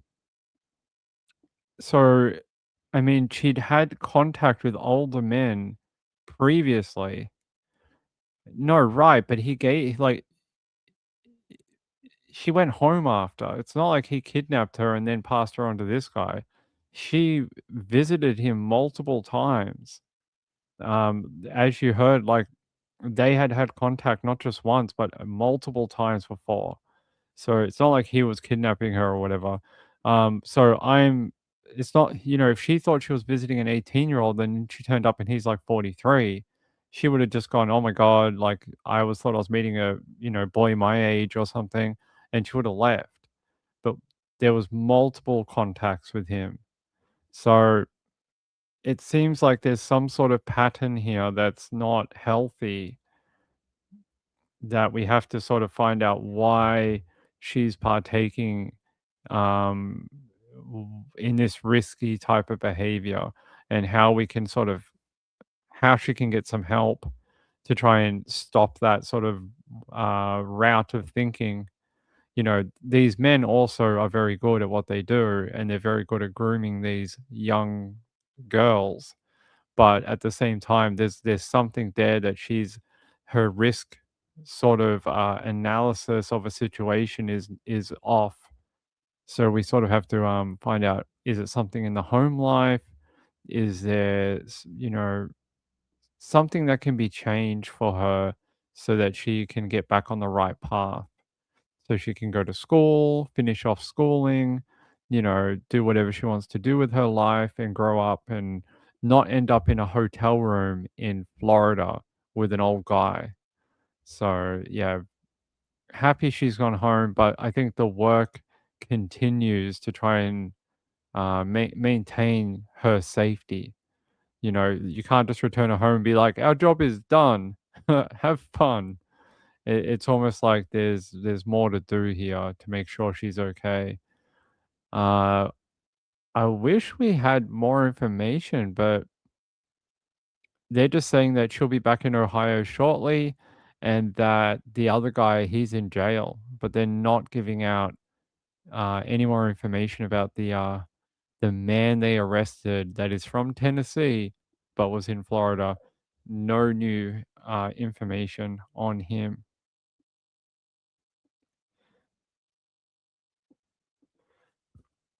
All right, let's see. Hey, that's good news. Anytime we can get a good news story where a girl gets to go home, I will take it rather than having to tell you a story about a kid being found dead or a woman being found dead. I prefer that than some of the other stories we do. Let's see what else we have. Found her, that's good. What other updates do we have? Fortunately, we had that one last night. That boy in Long Island that was found. They found his body near Red Hook in the water, which was terrible. Like, really terrible. We don't know why he was found in the water. We're not sure as of yet what was going on with him. I suspect they think it was self-done because they're not looking for anyone. They haven't arrested anyone based on that one, which is sad. Let's see. I know Corey Richards' stuff is still going, still currently on trial. I'm keeping in touch with it, but I've sort of dropped off the trial for now. It got a little bit repetitive. Watched like the first week, and after that, I was like, yeah, yeah. Sort of just getting the same information over and over again. All right. What else do we have? Okay. I want to take you to KAKE News. If I can get this one loaded for you. You guys need to watch this. Where is it?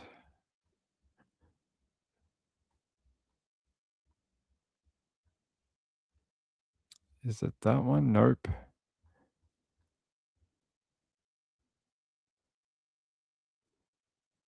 Huh. Apparently, on this day in 1990, a deadly F5 tornado ripped through the town of Heston in Kansas.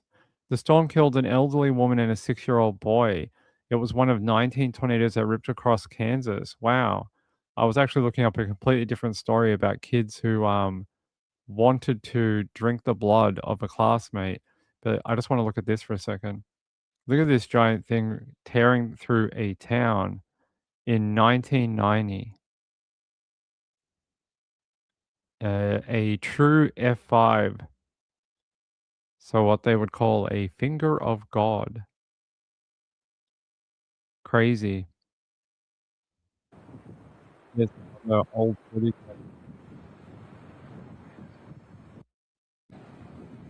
Oh wow, multiple vortices at the bottom. Look at that. Look at the carousel of multiple vortices. So cool. It destroyed a house by the looks of it. Look at the video. Even from 1990, the video was pretty good, right? I mean, it's a little fuzzy, but it's not bad. Pretty good video for 1990, all those years ago. There was another story, and now it's not popping up for some reason. All right. I got it. All right. So, 2 Florida teenagers accused of plotting to kill a classmate in a blood ritual will remain held in jail without bond after prosecutors argued the footage of the two of them laughing in a patrol vehicle following their arrest showed they continued to pose a threat. Now listen to this, and then I'll get the more court information about these two.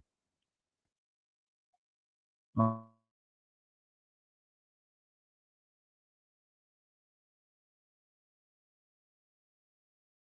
Why are you touching me on your butt?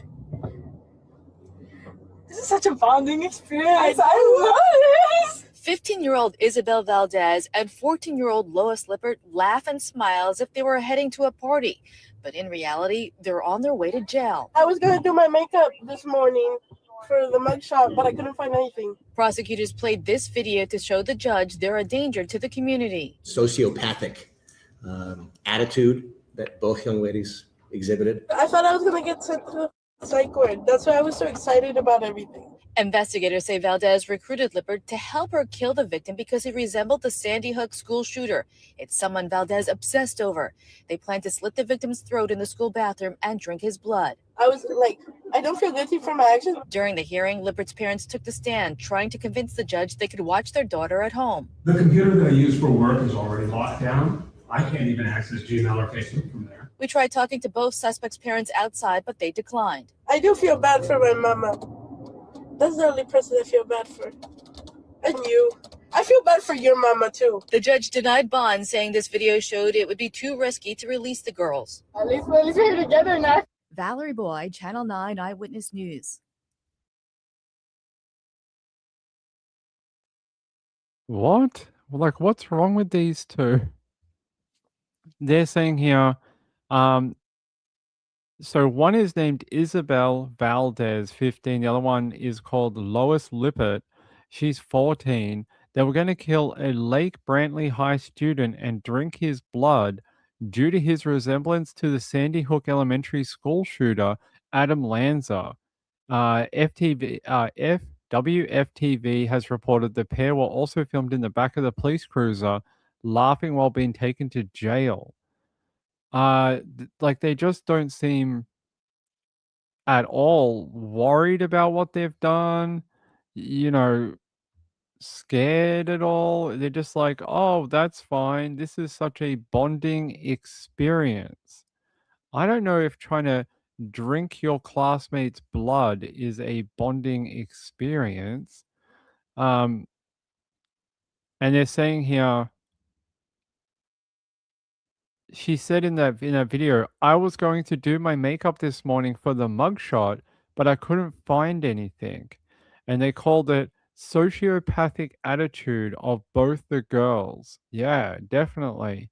Prosecutors said the girls planned to slit the victim's throat in the bathroom of the high school and drink his blood. I don't know if these two young girls even know what it would be like to try and drink blood. So these kids were watching too much anime. Like, I love anime, but like, sometimes I wonder if, they get these weird ideas from like really esoteric, strange shows, and they think, yeah, we could do that in real life. Like, I don't think you can. I would love to see, what they should do? They should get pig's blood, and they should get a pint glass full, and put it in the courtroom and be like, please, go ahead, drink the blood, drink the glass of blood, show us that you could actually do it. Because I don't think they could. And they would have hurt that poor kid for no reason because they can't drink nothing. I don't think they could drink anything at all. I don't think it's even possible. I think you would gag on the first bloody sip. Ridiculous. Like, what's going through these two kids' heads? What were they going to, like, I don't even know how they were going to do that exactly. What were you going to do? Cut his head off and get a glass? What are you going to do? Put him in the water fountain and then use the trigger on it and fill up your water bottle? Like, what were you going to do exactly? What are you going to do? Get a spigot and like tap him like it's a freaking, I don't know, like a maple syrup tree? Like, what exactly were you going to do? They think it's all a game. Well, they can go to big girl prison. They can go to big girl prison and learn how much of a game it really is. Because you can't just go around threatening a kid at the school because he looks, some way remotely like another kid that committed a school shooting. It's insane. Like, the question has to be asked, what's wrong with them? You could oh my god, he sort of looks like another person, so we should kill him. There's some things wrong there. All right, guys, give me a sec.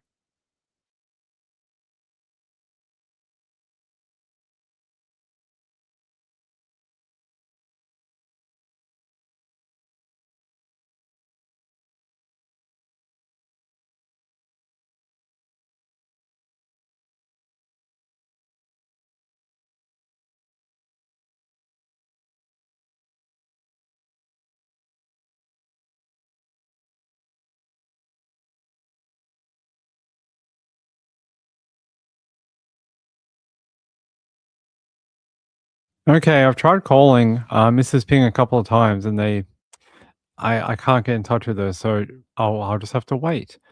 I'm not sure how they were found out. It doesn't say. Somehow their plan was unraveled, but it doesn't tell us how.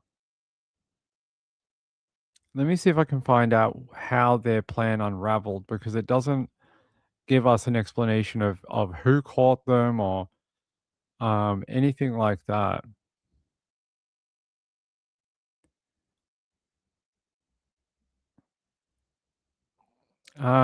They said here, they're saying here Valdez reportedly recruited Lippert to help carry out the attack, which was scheduled for January of this year, but was thwarted when another student tipped off authorities. Valdez reportedly stated she felt no guilt for her actions and was excited about the prospect of being sent to a psychiatric ward. So there you go. Another student, possibly maybe another kid they tried to rope in on the plan, told someone. So thank God to that other kid who was more, sensible and was able to tell someone and help. Gail said Slenderman is the case I think it reminds me of. Yeah, sort of a shared delusion, right? It's almost like very similar, except in that one, they actually carried out the attack, like we all know. But these two need a serious, I don't know what they need, but they need a serious look inside their heads, both of them. It's just ridiculous. You would hurt another person because they sort of look like someone you're obsessed with. It's very troubling behavior from both of them, whether it was both of them that thought, the same thing, whether one of them was the ringleader and the other one was just trying to act cool. I don't know, but there's obviously something here that they were literally going to do it. It's yeah, they deserve I don't know if they deserve jail time, but they deserve a period of time in a psychiatric facility to find out what is going on with the both of them. They're saying here, according to WEHS, which is WESH TV, the girls' plot entailed bringing a knife to the school in addition to cigarettes, candy, and flowers. That's a weird hit list. They reportedly also planned to slit the victim's throat in a bathroom before drinking his blood. What's with the candy and the cigarettes? Why do you need that and flowers? What exactly is this plan? Why? What's with the flowers? It's very strange. Let me see if I can find out why you needed flowers. Isn't that weird? Flowers. What was that used for?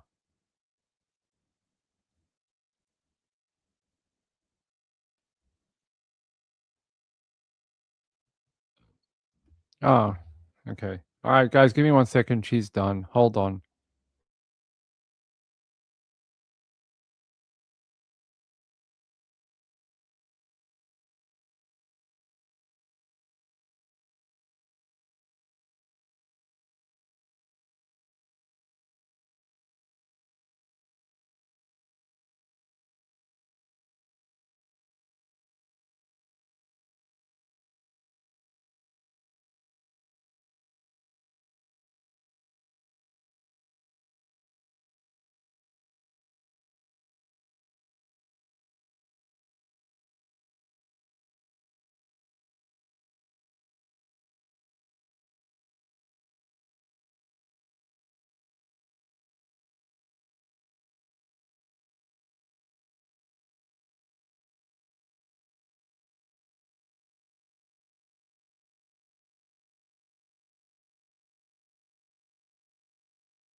All right, done. She's done. That is good.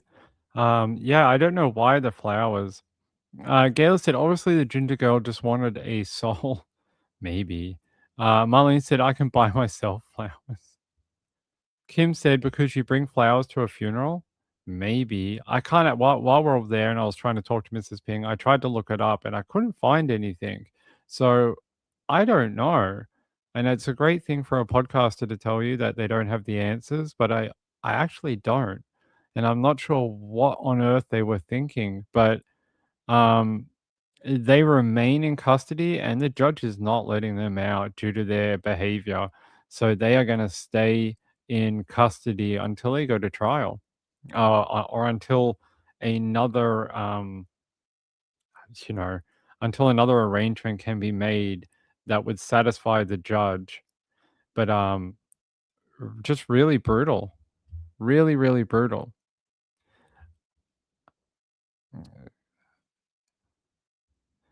Yeah. All right. I don't know if I should stay on much longer. I think people are very bored and I don't want to bore people. So let me just check this. I just want to thank a couple of people for a second while we're having a break. I want to thank my friend Betty C. Betty C, thank you for the donation. It's very kind. And Sean as well for this afternoon. It is very generous of you. Gail said the parents trying to get them home says a lot. I wouldn't try to get them home to anywhere except for a freaking psych ward. Would you want them in your home? Even if they were your own child? I wouldn't want these kids anywhere near me, even if they were my own kid. I would want them to be like somewhere where they can get medical help because they need it. Let me see what else I can find about them. Yeah, let's go to WFTV. Right now, 2 Lake Brantley High School students accused of plotting to kill another classmate will remain in jail. Today, a judge denied bond, and I think you'll see why here shortly. This video was shown today in court. It shows clearly the 2 girls laughing and joking just really moments after they were arrested. Channel 9's Valerie Boyd joins us live from the Seminole County Courthouse. Valerie, it was a video from inside the patrol car that convinced the judge, for pretty clear reasons, not to release these 2. That's right, Greg. You know, that video showing the ride to the jail was just very alarming. And inside the courtroom, well, the judge said it would be just too risky to release them from jail. Why are you touching me with your butt? This is such a bonding experience. I love this. 15-year-old Isabel Valdez and 14-year-old Lois Lippert laugh and smile as if they were heading to a party. But in reality, they're on their way to jail. I was going to do my makeup this morning for the mugshot, but I couldn't find anything. Prosecutors played this video to show the judge they're a danger to the community. Sociopathic attitude that both young ladies exhibited. I thought I was going to get sent to the psych ward. That's why I was so excited about everything. Investigators say Valdez recruited Lippert to help her kill the victim because he resembled the Sandy Hook school shooter. It's someone Valdez obsessed over.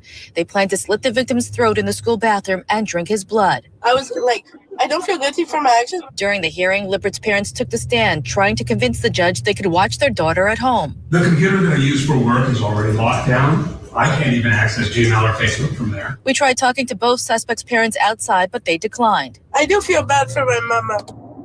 That's the only person I feel bad for. And you. I feel bad for your mama, too. The judge denied bond, saying this video showed it would be too risky to release the girls. At least we're here together now. And both suspects have pled not guilty to attempted murder. Their attorneys also declined to comment. Reporting live in Sanford, Valerie Boyd for Channel 9 Eyewitness News. Now, the mother of the 15-year-old police say the teens were plotting to kill was in court today. I sat down with her for an exclusive interview last week. If you haven't seen it, you can scan the QR code right there on your screen or just go to WFTV.com. I talked to her today. She said when she was in court, she was literally sickened by that video, by what she saw. And she also is thankful that both of those girls will remain locked up. Also on our website, you'll find a GoFundMe for the family. She's a single mother working 2 jobs. She's had to take time off from work and all the therapy that is now needed to heal this family. Governor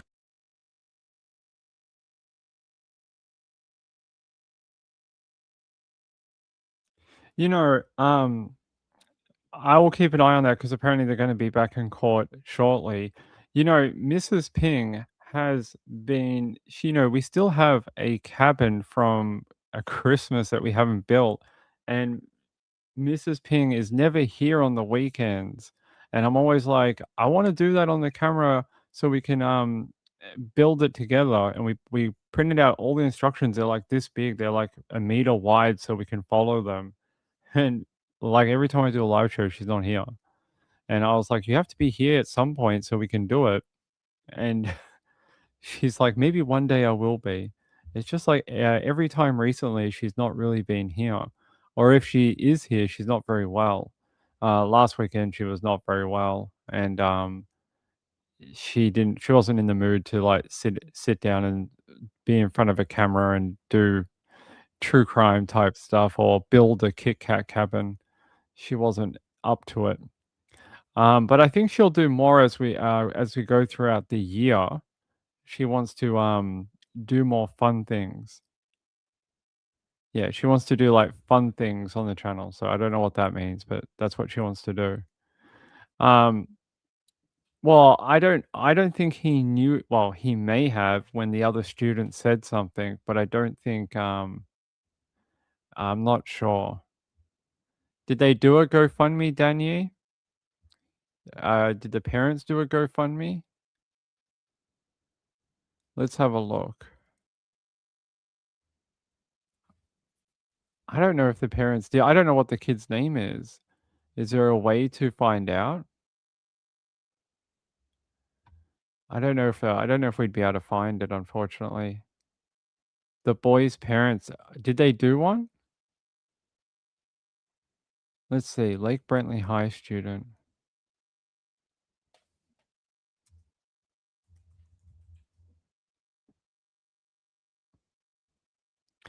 Apparently the mum spoke out. I don't see one from not this one anyway, at least not that I can find. But apparently the mum spoke out here. And what did the mum say? Huh? Investigators reported the girl shared an obsession with the Sandy Hook shooter and intended to kill the victim because they believe he resembled the gunman. According to police reports, the girls planned to use the victim's blood in a ritual to bring back to life the Sandy Hook shooter. Okay. Jennifer, the mother of the teen, who also works as a speech language pathologist at the school, said she must walk past the bathroom where the attack was planned every day. She described the emotional toll as a constant struggle that has affected her ability to sleep and eat. She says, I was destroyed. I still am. I'm never going to be the same. When you read the report and about how they planned it out, it is very hard. I have broken down a lot. I still break down at work. I still have fear. According to the investigators, the girls had been stalking the boy since September. They allegedly memorized his schedule, took photos of him, including setting up a TikTok account dedicated to the Hook shooter that featured the boy's images. Jennifer said the girls planned to ambush her son after his third period break. And she said, our sense of safety and security has been completely turned upside down. The mother credited a student tipster for preventing the violence. Police said the student reported the plot after hearing the girls discussing their plans. Jennifer described the student as a hero who provided a critical 20-minute window for administrators and Almonte Springs police to intervene. The hero of the story is the tipster, and that person is the hero of my life story, and I have told them that. This person literally saved my son's life, and that it's the most impactful statement I can make. That's very kind of her. It's very kind of her to treat that young person in that way. And she says, as an educator and a mom, I have seen social media destroy families, destroy relationships. It's important that parents understand what their kids are doing, what the online presence looks like. School is not going to be a place for your children are always safe and that will be able to take care of it. They have to have parents talking to them. Yeah, I think that is a. Oh, they did create a GoFundMe. Good work, Danielle.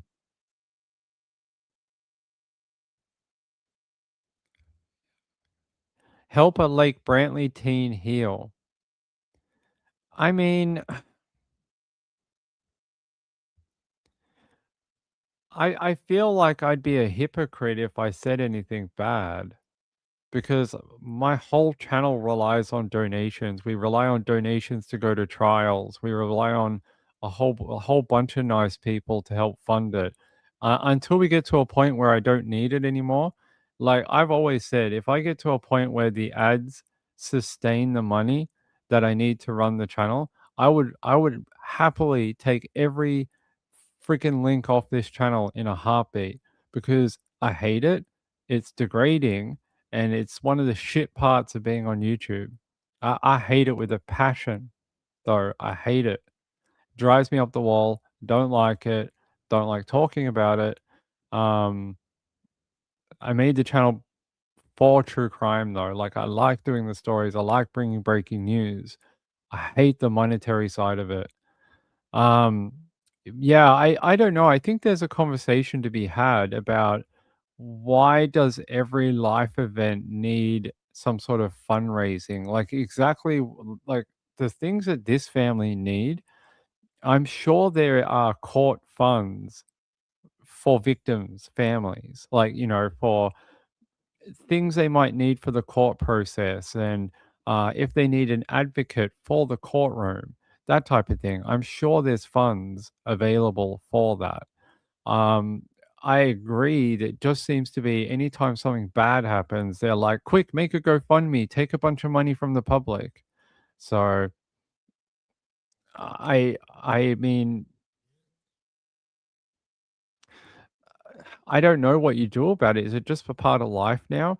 Do you know what I think's more sad though? I think it's more sad that these type of things, and there are some that deserve it, like where they're like the family's lost their dad, he's the breadwinner or whatever, and the family and the community helps to make sure mum's okay. That's or dad, either way. Yeah, that's very kind, and I understand why people donate to that. But I kind of get it in this one. What did the family lose, and why do they need the money? For what reason? Help a Lake Brantley teen heal. Sure. Like, I mean, are you going to spend it on psychological counseling for him or something? Are you going to move schools? Are you going to quit that job that apparently you said in the interview that you hate? Like, I could see, that might be a reason. But I agree with you. It just seems to be there's a lot of them that anytime something bad happens, they're like, hey, let's make a GoFundMe. You know who the money should go to? Give it to the person who foiled the plot. Don't give it to the family. Give it to the girl who spoke up. Give it to her. She's the one who saved the boy. She deserves it. Like the mom said, she's the hero of her life. Give it to her. That's my opinion anyway.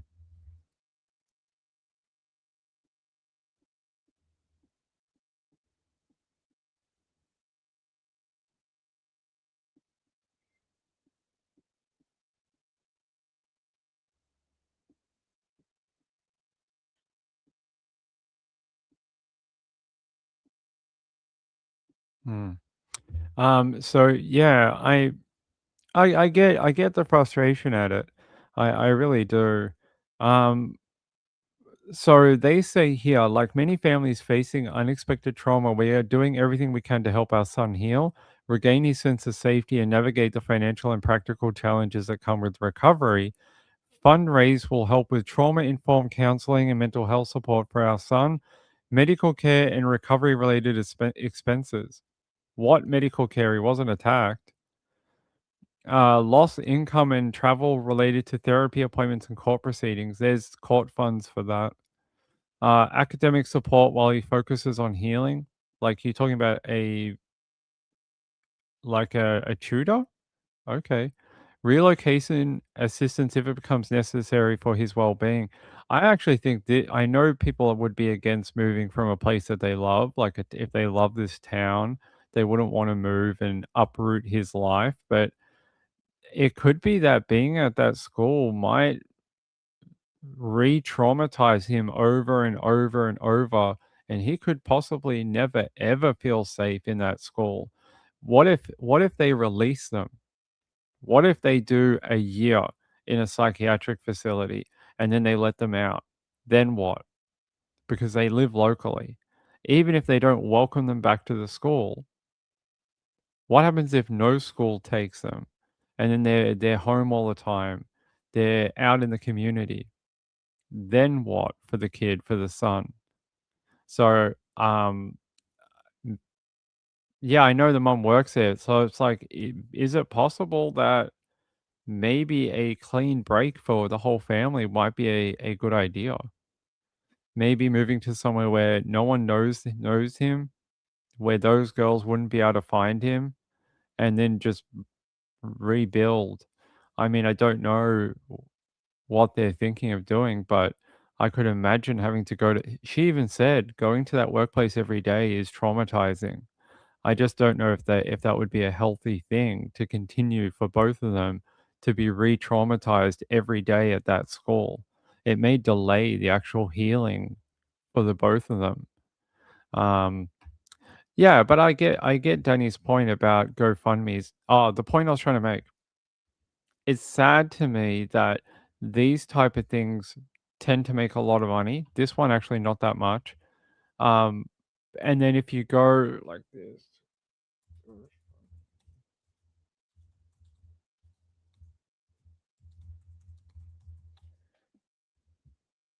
And if you go to like things like GoFundMe and they have different fundraisers for cancers, some of them make a lot of money. Like a lot of these have raised over like 100 grand, and then there's some that are like, I need life-saving medication that our government won't pay for or whatever, and they don't raise anything more than like $20.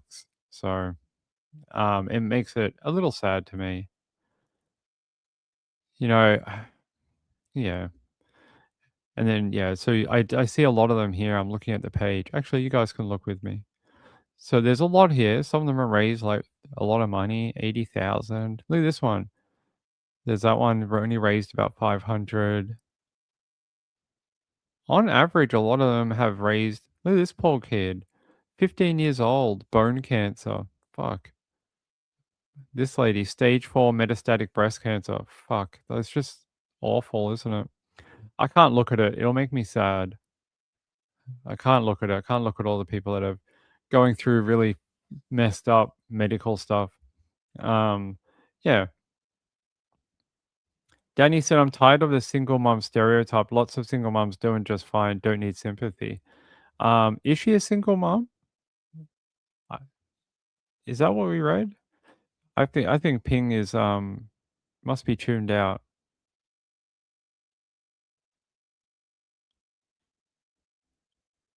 She says our son. So it must be a dad. Must be must be a dad around. Yes, she is a single mom, but she used the word our, like O-U-R. Recently, our 15-year-old son. So that would indicate that there's a second person. It's a plural word to indicate more than one. So I'm confused by that. I don't know.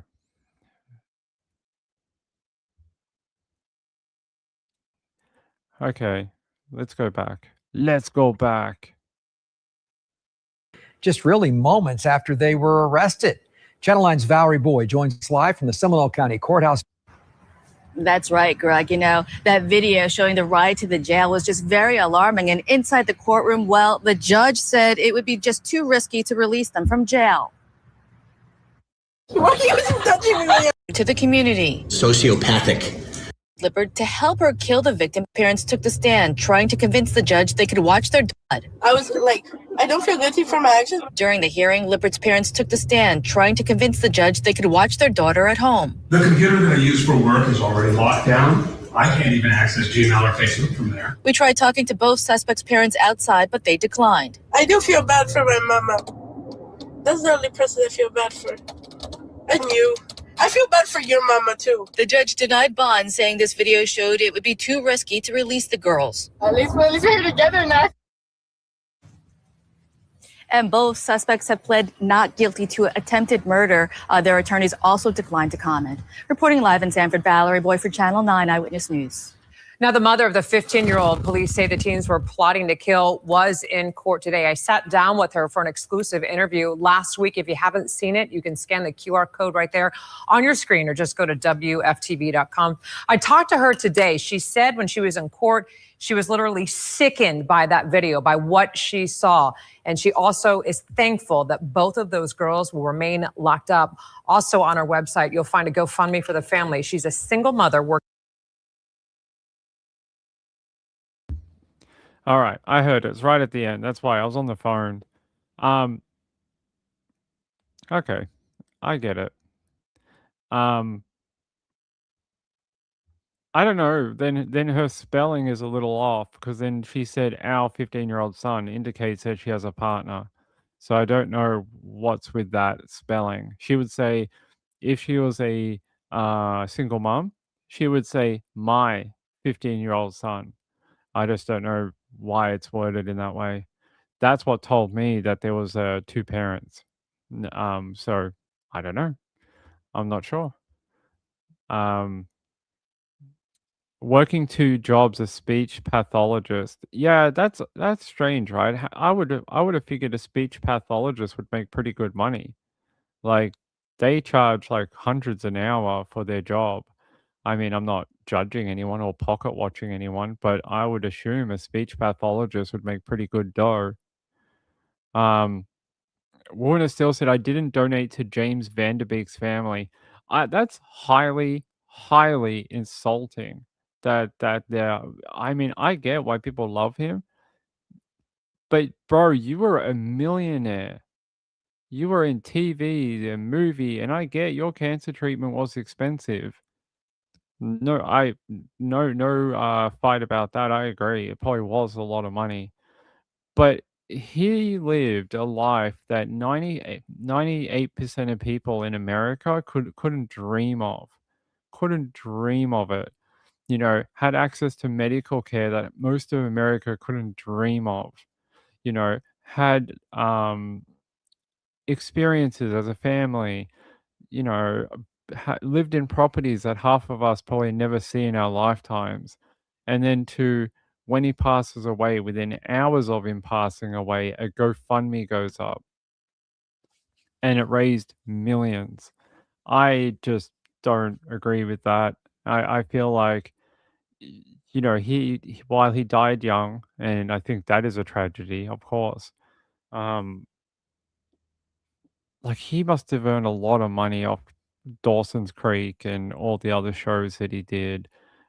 You sort of just got to ask, like, when is it double dipping in life? Like, when is it double dipping to be someone that's in the top, 2% pay bracket in the US, and then when someone famous dies, to be like, hey, we need more money. I don't know. I just sort of didn't sit right with me when I saw it.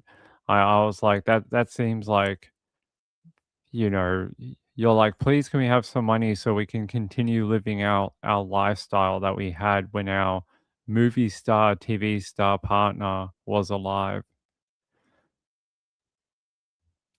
Yeah, he had to go. I think it's still up. Yeah.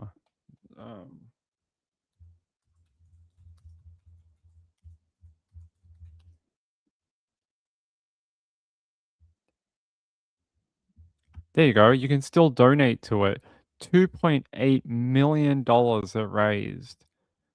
And then there's people here that are donating monthly, $500 a month, $100 a month, $25 a month. And like, if that's the way you want to spend your money, great. That's your choice. As an adult, as a normal person on earth, you do it how you feel, you see fit to do what you want with your cash. I don't know. I just didn't sit right with me. Yeah, 2.8 million for a dude that lived a life that most of us could only dream of. I mean, I've never lived in a multi-million dollar ranch and, you know, things like that. I've never gone to a billion places that, his cachet as what he's done in his life would allow access to. Like, I just find that a bit weird. I just don't know why there needed to be a GoFundMe for that. I'm sure he had life insurance. I'm sure the family knew, like, he probably would have had some sort of life insurance since his early days in acting. Yeah, I don't know. Just sat a bit funny for me. I always think it's weird when rich people ask for more money. And like you might be like, Ping, he spent every dollar on his cancer treatment. I'm sure he did. I heard that he was auctioning off memorabilia from Dawson's Creek, which must have been hard. But it just seems a bit strange to me. Marlene said there is also a NHL hockey retired star who has one, the son of the guy from the pawn shop show. Oh yeah, he had one because he got injured in Mexico because he got hit by a something on his motorbike. Um,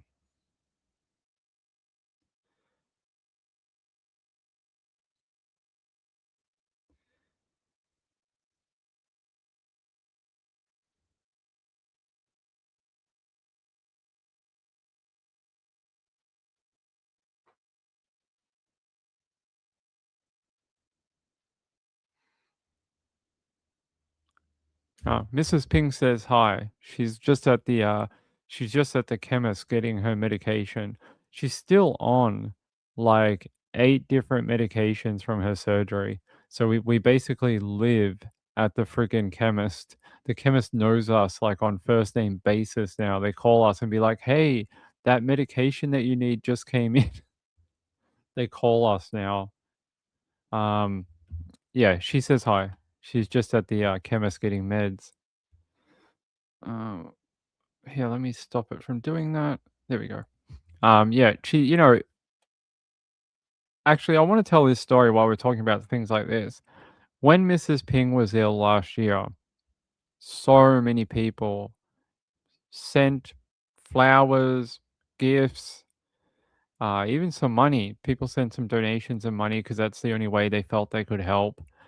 Mrs. Ping, in her recovery, spent time in the hospital reading through the PayPal messages. And they really cheered her up because she's like, these people don't know me. And she's like, I don't understand why they would care. And she didn't understand. She's like, why do these people care? And I was like, well, because they know you through me and the show and the stories I tell and stuff like that. And she just didn't understand it. And she was yeah, she was just like, I don't understand. But she spent all the time reading all the nice messages. She's just not one with words. I remember somebody gifted her some, what were they? Some cinnamon scrolls for her birthday in September. And I asked her to say something on the microphone. And she's like, she's just, I don't know, she doesn't get it sometimes. I was like, say something nice to the people who bought the cinnamon scrolls. And she's like, thanks for the money. And I was like, no, that's not how we word things, girl. I was like, that's not how we word stuff. And she's like that all the time. Like when she has to do stuff for work, I have to help her word it because she doesn't really get the words to do it. And she's like, I don't know how to word this. Can you word it? Because you're better with speaking and words. So I hope no one found that offensive back then because she didn't mean it like that. She's just not good at talking publicly. Marlene said she's shy. Yeah, she's not good in public speaking, even public typing. But I wanted to let people know she did read all those messages when she was in hospital. She spent because she was there for like 2 months. She was very not she just didn't have a lot to do in a hospital room.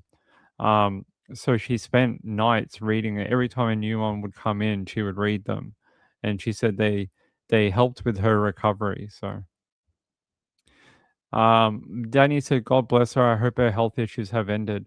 She she has one more surgery this year, so if all goes well, she'll have her final surgery later this year, and that should rectify the issue of what they were supposed to fix last year. So hopefully this is the last one. Kelly said, "My sister and daughter and husband asked me to word things, texts and emails, how to say things all the time." Yeah, I seem to be the word person in the household, because yeah, she's just not. I mean, she's just not great with expressing it in words, like writing or sometimes even speaking it out loud. Doesn't mean that's what she means literally, but yeah, I remember that day. She just went, "Thanks for the money," and I was like, "Girl, that's you know, no, you have to say things like." That was very kind and generous, and thank you for thinking of me. Not thank you for the money. And I'm like, you sound like someone who's like, that someone threw a 20 at you. Like, what are you doing? Um, oh, what?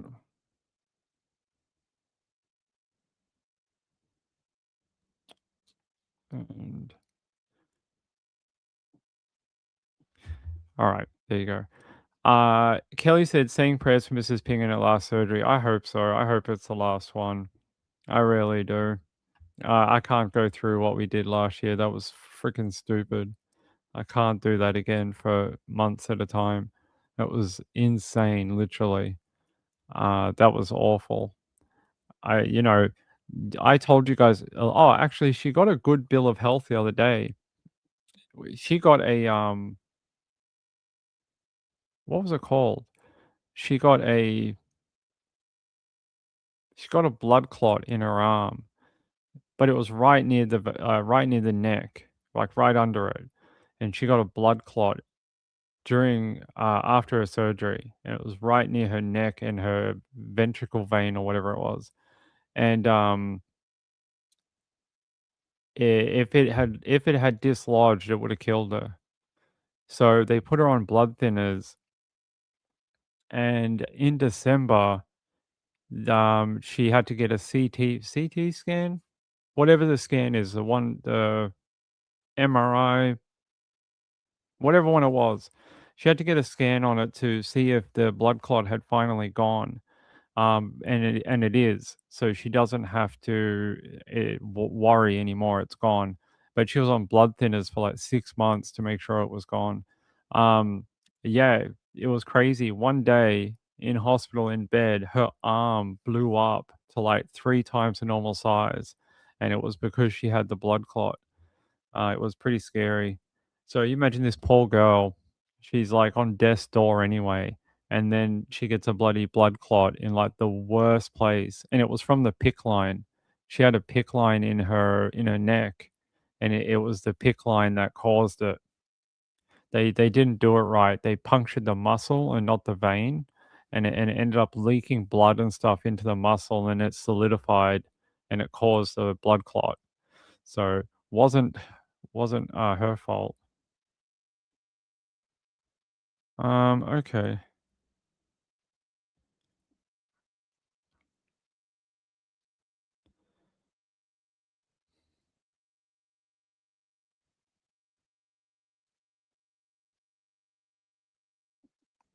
All right, there we go. How far behind are you? Horn is still, I think, is like 45 minutes behind on the show. Rachel said, "We love Mrs. Ping and we understand." Yeah, I'm glad you do. Kelly said, "That must have been so scary for you too, Ping." I don't even know. I don't even know how I got through all that. I think I was lucky that we had the trial. If the trial wasn't on, I think I would have been way worse. I think because I had something to focus on all day long. I wasn't home. I was at the courthouse. So I think being able to immerse myself in that all day. Come home after the hospital, do the podcast, go to sleep, wake up, do it again, over and over and over again for months. I think it's probably the only way I got through it. Yeah, I think if I was at home like I am now in that, I think it would have been 1,000 times worse. Really, 1,000 times worse. I think having something to keep me busy was really good. All right, one more story. One more story. We're just yapping, freaking yapping, Ping. I want to take you out. Shush. I want to take you out to this one. Woman in Yeah, missing woman in Union County. Union County. Right now, an urgent search is underway for a missing woman in Union County. The sheriff's office says Kaquila Singleton was last seen on February 26th. No one has been in contact with her since the 28th. Authorities say her phone is no longer in service. If you see her or you know where she is, call the sheriff's office at that number on your screen. This is a Pizza Hut that There you go. Missing woman. I'll tell you more about it. She's a black female, 5 feet 4 inches tall, brown hair, brown eyes. She has multiple tattoos, including a heart tattoo under her eye and a flower on her neck. I'm going to get you a photo of her. Police said her phone is registered as no longer in service. She drives a green 2002 Chevrolet Tahoe, and she is missing from North Carolina in Union County. And I'm probably going to mess her name up, but it's Sakila Singleton. And she's been missing for a long time. They are having some searches out for her. And actually, I want to check something. Here's her photo. What is this?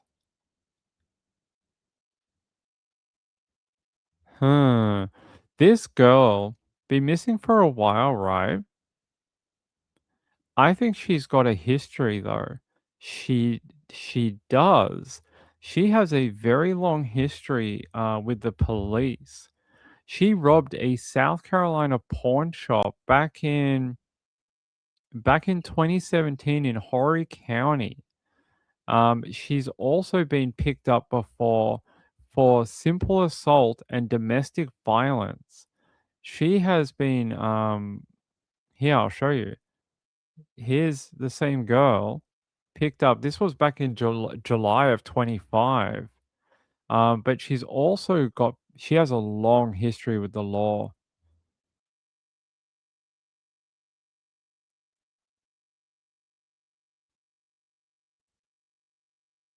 Yeah, very long history with the law, unfortunately.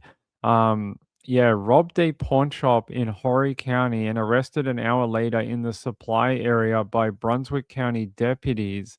That was back in 2017. What else does she have? That's all I can find publicly, but yeah, she's been in and out of jail for a while. I have another mugshot of her. Here's the one from 2017. Doesn't look like she has as much tattoos as what she did later on in her life. It's strange. I wonder if it has anything to do with her criminal history, the reason that she is missing. Because yeah, she's been missing for a while. Could it be someone wanted retribution for her prior history? I'm not sure. But when you search her name, there is a ton of criminal history. So she is well known to authorities. Back then, she was with a 24-year-old called Zatario Jared Stewart, who was 24, 5 years her senior when they robbed that pawn shop together. They ended up having their bail set at $1 million back then. His bail was 1 mil. Hers was 100 grand. She was charged with possession of Schedule 4 controlled substance, possession of marijuana up to half an ounce, 2 counts of possession of drug paraphernalia, and possession of firearm by a felon. Her bail was set at 100 grand. So she's been in trouble with the law a lot. I'm just I wonder if it has anything to do with why she's not around at the moment. So, yeah, I mean, her name is very unique, the way they spell it. It's spelled Cuuila. Yeah, very unique name. I'm just trying to see if we can find anything else about her. Let's go here. Yeah, like no other word on why she was missing. She was last seen 2 weeks ago at her parents' home.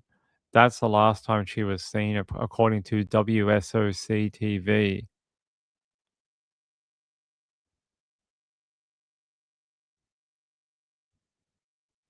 A lot of people in the community hoping that she'll be found alive. I would want to know, is there anyone from her criminal underworld who might want her, hurt? By the way, what's going on here? Our DNS is not working. We should be able to get into some of these news channels because we pay for a DNS service now. I'll have to do it after the show. Yeah, no, update IP. Hmm.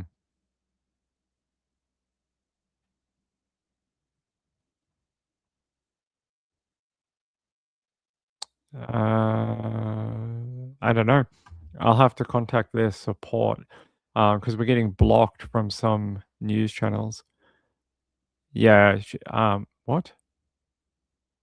This one with the two girls. She's far behind. She's far, far behind. Forsun's mum said, "What's a DNS service?" So we use a DNS service, a dynamic DNS, and what it does is when I enter a website, if it says like, "Hey, we only accept connections from America," it changes and makes it look like I'm from America. It's not a VPN; it's a different type of thing, but it just mimics what it should, and it lets me in, allowing me to get into websites where I normally can't. Hey, Joe, what's up? A South Carolina what shop? Pawn shop. So, where you fence stolen goods, most likely. Yeah, if it's not working, it looks like this. See? But normally when it is working, I can get in. So for some reason, it's not working, and I have to contact their support and find out why it's not active. But hey, it's concerning when you see a felon with quite a record like this go missing, and you do worry about their whether they're okay or not, because they live a high profile or a high risk life.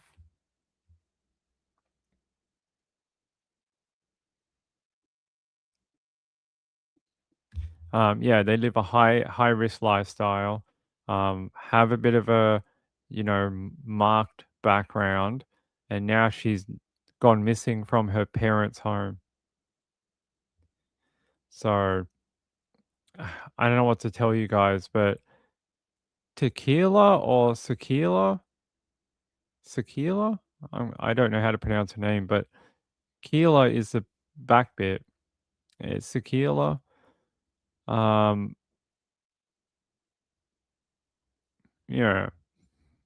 Anyway, she's missing out of Carolina. Let me see what else I can dig up on her. Criminal history. Yeah. So her middle name is Isadora, and she has a criminal record involving felony and drug-related charges in North and South Carolina. She is also the subject of a missing person investigation. She pleaded guilty to felony robbery with a dangerous weapon in Mecklenburg County, March 10, 2016. In 2017, following an interstate chase, She faced several charges in Brunswick County, North Carolina, possession of a firearm by a felon, controlled substance, 2 counts of possession of a drug paraphernalia, possession of marijuana, scheduled for controlled. Her bail for these incidents was $100,000, and that she was last seen at her parents' home February 26. Last contact was February 28, and then her phone was disconnected. So a DV report was reportedly filed by Singleton against her husband prior to her disappearing. Okay, that is something we can work with.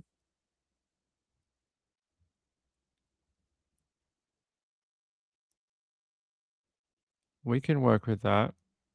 All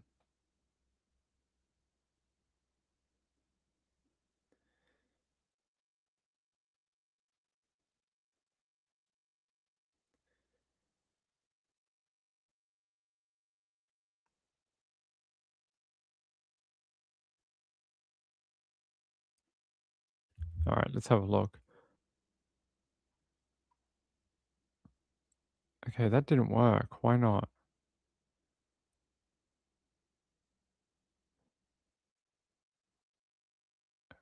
All right, frustrating. I can't access that particular website. But yeah, people are saying that she took out a DV application on her partner. That's never good when people disappear. All right, let me check the local county sheriff. A lot of people replied to her post. Check this out.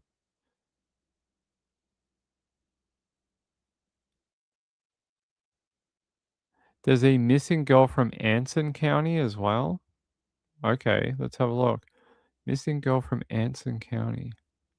Aaliyah Smith, missing out of Anson County, March 10. People saying they look alike, but I don't think so. Check this out. There you go. So, but that's a teenager. This other girl. This girl's a teenager. I don't think they're related. Let's have a look.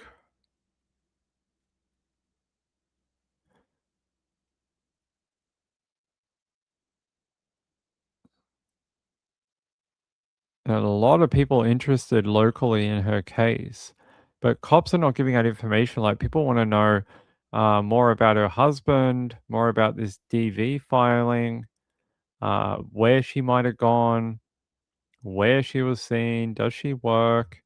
Yeah, a lot of information they just haven't given out, about her last moments, which I agree. So it's Union County.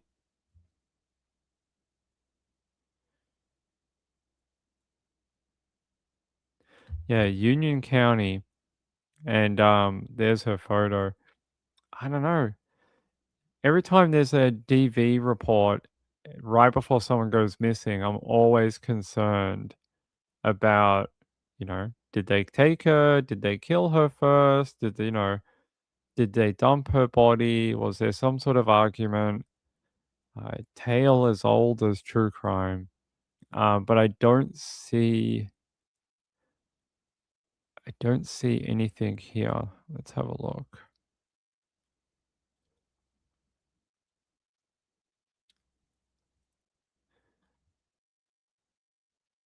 I want to see if she might have a profile on Facebook.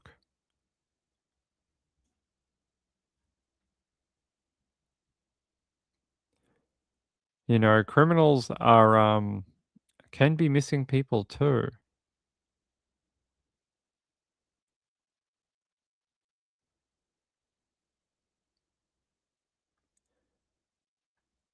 Let's see.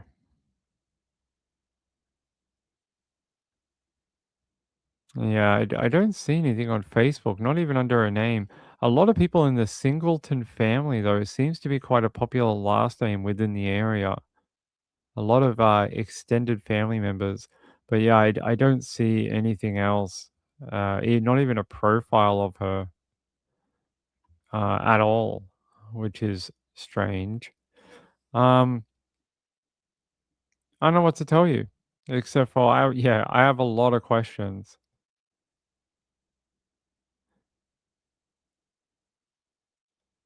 Kelly says, whatever happened to the teen who his mom put her in a garbage can a few months ago? Oh, he's in jail. He's waiting for a next court appearance. That's it. That's all that's going on with that one. It's just working its way through the court at the moment. No new information at all. All right, my ladies and gentlemen. I think we've been on for ages. I think we've been on for freaking ages. What time is it? 5:40. Geez, we stayed on late today. All right, let's get out of here.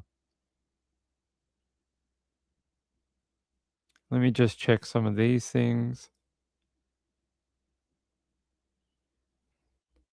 All right. Hey, I love you all very much. You're all very kind for coming here every night. What's tomorrow? Saturday night. I will be here tomorrow night to hang out with you all. I'm umming and ahhing on Sunday. I don't know. I feel like you all just like when Trish does the 8 o'clock show on Sunday. So I'm thinking of giving it to her permanently.